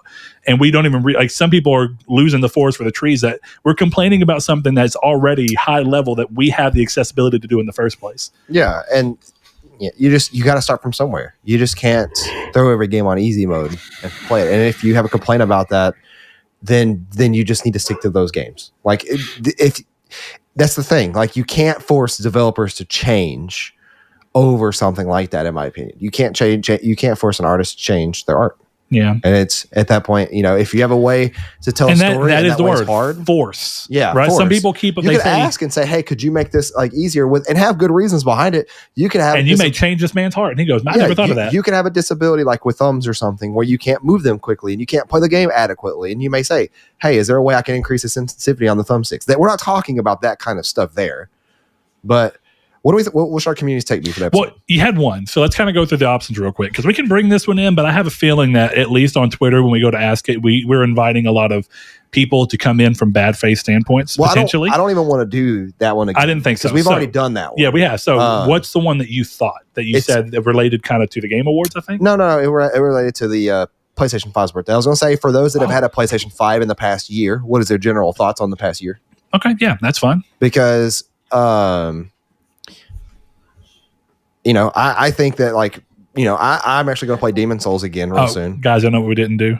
Communities take. Holy crap, we got to rush that. I told Seth to go ahead and come on because we got this. I think there's not a ton of answers, but we're going to go through it. So the community stake for this week: do you speak with your wallet? Do you believe that you need to support games you want to see more of, even when it's a game you might be unsure if you'll like? How much of an impact do you feel your purchase makes on the market? So over on Discord, Brood Days, one of our patrons, he says, "Well, I've been speaking with my wallet on NBA 2K for the last 5 years. Since then, I'm sorry to report that it has made no difference, and it's now basically a casino. I've gotten to the point where I buy the games I know I like, and games I'm not sure about, I'll wait for it to get dirt cheap or hit Game Pass. I know there are those that worry about the cons of a Game Pass, but one of the pros is it's gotten me to be a fan of games like Scarlet Nexus, a game that I do wish I did support at launch, but now a game I know that if there's a sequel to or a game like it releases in the near future, I'll likely be there the day it comes out." That's interesting. And that is definitely a benefit, even with the cons of something like Game Pass, that is a benefit. There was one that was on here that was really interesting that I think came from, let's see. And Chris, I know he ends up getting these. I can't remember what it was, but I'm going to paraphrase to a degree. They brought up the fact that there are times when they've bought a game multiple times because after playing it the first time, they loved it so much they wanted to support the developer. I have done that. Mm-hmm. I have done that on more than one occasion. I've bought a game a second time with no real need to do so because I was like, yes, I will give Terraria more money because Terraria is a great game and I would love to see more Terraria. So to that degree, I really like that answer. And it's not on here. I think it may have came a little late after Chris did this because I remember reading it this morning. But we have another one from Rude Cold. He says, it could depend on price and developer. I think Kena works as an example as it's exactly what I look for in a game, and it was at the perfect price, especially coming from a developer where it was their first game. Would people have felt so confident making a day one purchase if it had been $60 to $70? I'm not so sure. However, if it was from a well-known developer where you have liked their previous games, you would be more confident in paying day one prices. It can also help buying physical, as if you don't like the game, you can sell it. I know it doesn't help the developer this way, but it does help your wallet. And I really like that because one of the big proponents of physical and why I wish there was digital rights ownership is that the risk of jumping into a game you don't like goes down, basically. And you have the ability to do something about it. Do y'all think that Kena would have done? I think I definitely agree with this statement that I think Kena would have done a lot worse as a first-time game from a first-time studio at $70. I don't think that game would have done nearly as well. I didn't buy it, but there's no chance I would have bought it for $70. On that, Saul, do you think Kena would have done any worse being a $70 game? I think I agree with Rude Cold's statement on it being basically a worse job with a first game from a first developer at $70. Yeah, it kind of fits into that. I don't know. I think $70, you need to have a premium next-gen experience for that. Honestly, I don't think. And that answer changes for everyone as well, right? I'm going to be honest. If Kena came from someone I already knew, I would have bought it for $70, even if it was the exact same game it was. Yeah. Personally speaking. So I think he does make a good argument there. But it does help to kind of, I think that's what's interesting. Voting with your wallet can sometimes help developers change what they think the things are going to be. So it's like, maybe we need to price lower because we'll get a better volume as people take chances on us. Oh, actually, I think this might be it right here. It was Twitter, Mr. Llama Fluff. So that's, of course, I'm skipping on his name right now. Thomas. And I'm pretty sure it's it. Thomas, hope you're doing well, bud. He says, I sometimes double dip on a game that I really enjoy to support the developer. I must get better at voting with my wallet in other ways, though. For example, I won't be supporting the Grand Theft Auto trilogy because I can't condone the poor state it is released in. And that's important, too. So this one gets to a really interesting thing where I'm seeing a couple of answers. TT Dog 666, one of our patrons, he says, totally, but there aren't many of us, and seemingly not enough to make a difference. I flat out refuse to pay more than I think a game is worth. If that means I have to wait to play it, that's fine. And there's one here that's kind of the same thing. So this is from Facebook, Josh Farmier. He says, I don't understand people who say speak with your wallet. It would take a very high number of people to not buy a game to make a difference. Yeah, most of us are in the know about games and developers, but the vast majority are not. I don't spend the money unless I'm pretty sure I will like it. Only time I didn't was for Bloodborne. Yeah, I know I'll get crap for this, but the hand just wasn't for me. So I'd stay away from, I think he meant game. I think it autocorrected, but the game wasn't for me, so I stay away from FromSoft games. Which leads me to this question, and I don't want to get super political with it. It's just an interesting thing that humans do. When we don't feel like enough, if we believe something, even lightly, but we don't feel like enough other people believe it in a way that we can really see, sometimes we just don't do anything about it at all. Yeah. And a good example of that is just voting. Even if you want to take the political aspect of voting out, there are people that be like, I'm not going to vote about this change in this game because I don't think enough other people care, so I'm just not going to bother. Right. Yeah. Were you going to say something about that, Chris? Well, no, it's just kind of like that whole thing where, like, most of the time, if somebody's dying in the middle of the street, everyone will ignore it because someone else is going to take care of it, kind of thing. You know? Yeah, sure. It's kind of that way. Like, he's right. You know, I'm probably the one person in this world who didn't buy Nier because of the trophies thing. But I just, you know, there's still one sale they didn't get. You know, they're not going to notice, but it's still a fact. But you're right. Take it on the micro level. They're not going to notice your one cell, but on the macro level, if you go out and you talk to enough people and you get people who are like minded, and you get everyone who agrees with you to step out and not buy that game. On a macro level, they might see that. Right. The only way you'll ever know is if you take the chance and say, even if it's just me, if I choose to vote with my wallet now, maybe other people will do it, and maybe, just maybe, it'll have an impact. Well, or I mean, like when I say it, I just, you don't like a business, so what are you going to do? Not support them. Yeah. So if I went to Easy Mart and I got slapped by the cashier, I'm not going to spend my money there. So like, you vote with your wallet by not going there. Well, a good example doesn't always even mean that there's going to be people that are going to that you intend on other people not doing the same thing. That's true. And I think what's weird is he kind of goes into it here, and I think he's looking at a very specific version of Speak with Your Wallet. And I think that is the idea of a mass groves of people doing that. But he says, I don't spend money unless I'm pretty sure I will like it. That is inherently voting with your wallet. Yeah, like that's what I was going to say. The same meaning of the word. Like, it doesn't. People put a connotation behind it of like, oh, well, that means that you're not doing it in hopes that other people. No, I'm not doing it because I don't support it. Therefore, they're not going to get my money. Yeah, but if other people join you, then change might happen. Then that's fine. Yeah, that's not the reason I'm doing it. Secondary benefit. Yeah, that's yeah. Like, I didn't buy, and I know people are going to disagree with this. I did not buy Mass Effect, whatever it's called, Andromeda. No, the new Mass Effect trilogy. Yeah, Legendary Collection. I think I didn't buy that because I was not a fan of the way that BioWare ended up handling Anthem in any source of the way. It's not even because I think Anthem couldn't have died. I think Anthem could have died off, and I wouldn't have cared if they hadn't said on multiple occasions, "Hey, we're working to make this game better." So I chose on my own volition, without any care of anything else, because guess what? They're still going to make a new Mass Effect. They're still going to make a new Dragon Age. I chose, I'm not going to give BioWare my money anymore. And I'm sticking to that. Doesn't matter. I don't care if anyone else does that. I'm just doing it because that's not what I want to do. And the thing is, I am on a micro level voting with my wallet, but there is a macro level of voting with your wallet too. So he's also like, it seems like a misread of the phrase. It's vote with your wallet. You can't vote with my wallet. Yeah. I'll vote with my wallet. You vote with your wallet. But that was the whole thing I was even saying is like, if I'm sitting here, this stemmed off me saying that people should go buy Guardians. Basically, that was my argument. And me buying Guardians is speaking with my wallet. And I'm telling you to speak with your wallet and buy the game if you want to see games like that supported. You know, So you're right. You can't make someone else speak with their wallet. They're doing that on their own.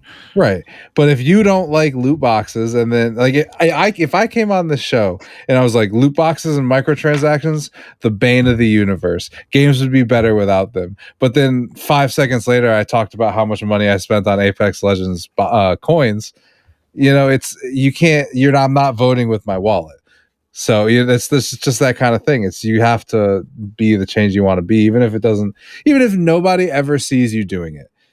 That's exactly. Still, even if you're not a podcast host and have an opportunity to talk about the fact you're doing it, if you're doing it on your own because you want to do it, then that's fine. Exactly. So that's what's interesting. But it's interesting to me that there's such a kind of a negative connotation around people thinking, well, it doesn't really matter. Well, maybe it shouldn't matter if it matters. Maybe it should just matter to you. You know, maybe that's the better way to look at the idea of speak with your wallet is just look, are you happier that you chose not to spend money on something that you don't think you would like or that you think goes against something you do like? Then you should be happy on your own level and not worry about the impact it could make. And then you get the hidden dessert of if enough people do the same thing as you and it does change and makes impact, then great. That's just extra icing on the cake, man. Last one here, Josh Ayers says, I buy games I like the look of. That resulted in some crap purchases, but I buy games I like the look of and are doing things I want to support. There's games that do what I like, but I don't buy. On the topic of if our sales affect anything, sure it does, but we need to look at measuring this differently. Let's talk Avengers. It sold well week 1, but week 2 it had an 80% drop off. That's people voting with their wallet. Do you expect some drop off? Sure, but not 80%, maybe 30 to 40 for an average game. And I guess that is a good example, right? Where that's actually an example of where voting with your wallet, but also making sure that you kind of give yourself a platform to let word of mouth impact a game. I think Avengers actually is a very solid example of voting with your wallet being really used on a macro level and doing something, because clearly that game's still going, but it's not doing well. Yeah. If anything, Anthem is also another example of voting with your wallet because people just stopped buying it because they didn't want to. And then what else is weird is you can vote with your wallet, and then if you've already accidentally voted with your wallet in a way that you disagree with, and you can't do much about that other than vote with your time. Yeah. And there are games like Anthem where you can buy the game and you can't do anything to get your money back necessarily. But what you can sure do is not give the developer your hours, and by just going, screw it, I'm going to play anyway. Now, if you want to do that, you're more than welcome to. If you want to feel like you got something out of your thing, but if you want to try and just be like, you know what, I want to at least make a statement to them, even if it doesn't matter, it means something to me, then yeah, you vote with your time. If you think a game looks cool and it's too hard, then vote with your wallet. Voting with your time is also kind of a free-to-play thing, right? If you're somebody who doesn't plan on buying anything on these games, but you're unhappy with what they're doing, your only real measurement to potentially do anything is just to go, I'm not going to play this game anymore because I don't like what they're doing. Even though they've never made $1 off of me, at least from the microtransactions, I'm not going to play. I mean, it's kind of your only option. But that's an interesting one. All right, guys, thanks for that. Sorry we almost forgot it. Had a really interesting thing going on there. Hope you all enjoyed the conversation around the accessibility. And really, I would say it's less of a conversation around accessibility and more of a conversation around difficulty and respecting, not compelling action from artists. That's really what it is. It's not even about respecting the artist's vision. If the artist's vision is included with the fact of accessibility, that's a great thing. But you shouldn't compel an artist that doesn't line up with you. So to that end, remember our one this week is going to be the 1-year anniversary of the PS5. How do you feel it's lived up to your expectations of the device?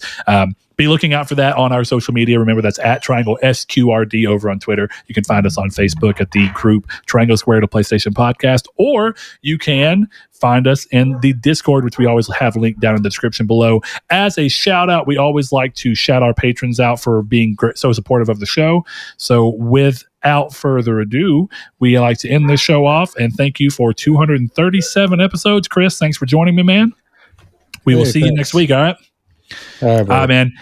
Big shout out to our patrons, Ham and Egger, Bailey Robertson, Rob Wartpoint, Josh Drago, Mark Schutz, Cypher Primus, Kyle Grimm, Richard Schaefer, Rude Days 93, Joshua Lago, Landis, Zachary Sawyer, Kevin Bacon Bits, Luke Rabbit, Danny Villalobos, Jehudi MD, Sean, Derek Porter, Corey Hickerson, Constantly Kenny, Matthew Green, Sean Sanderud, The Stonard, Steven Salazar, Shadowist. My name is Dan. Thank you all. Thank you.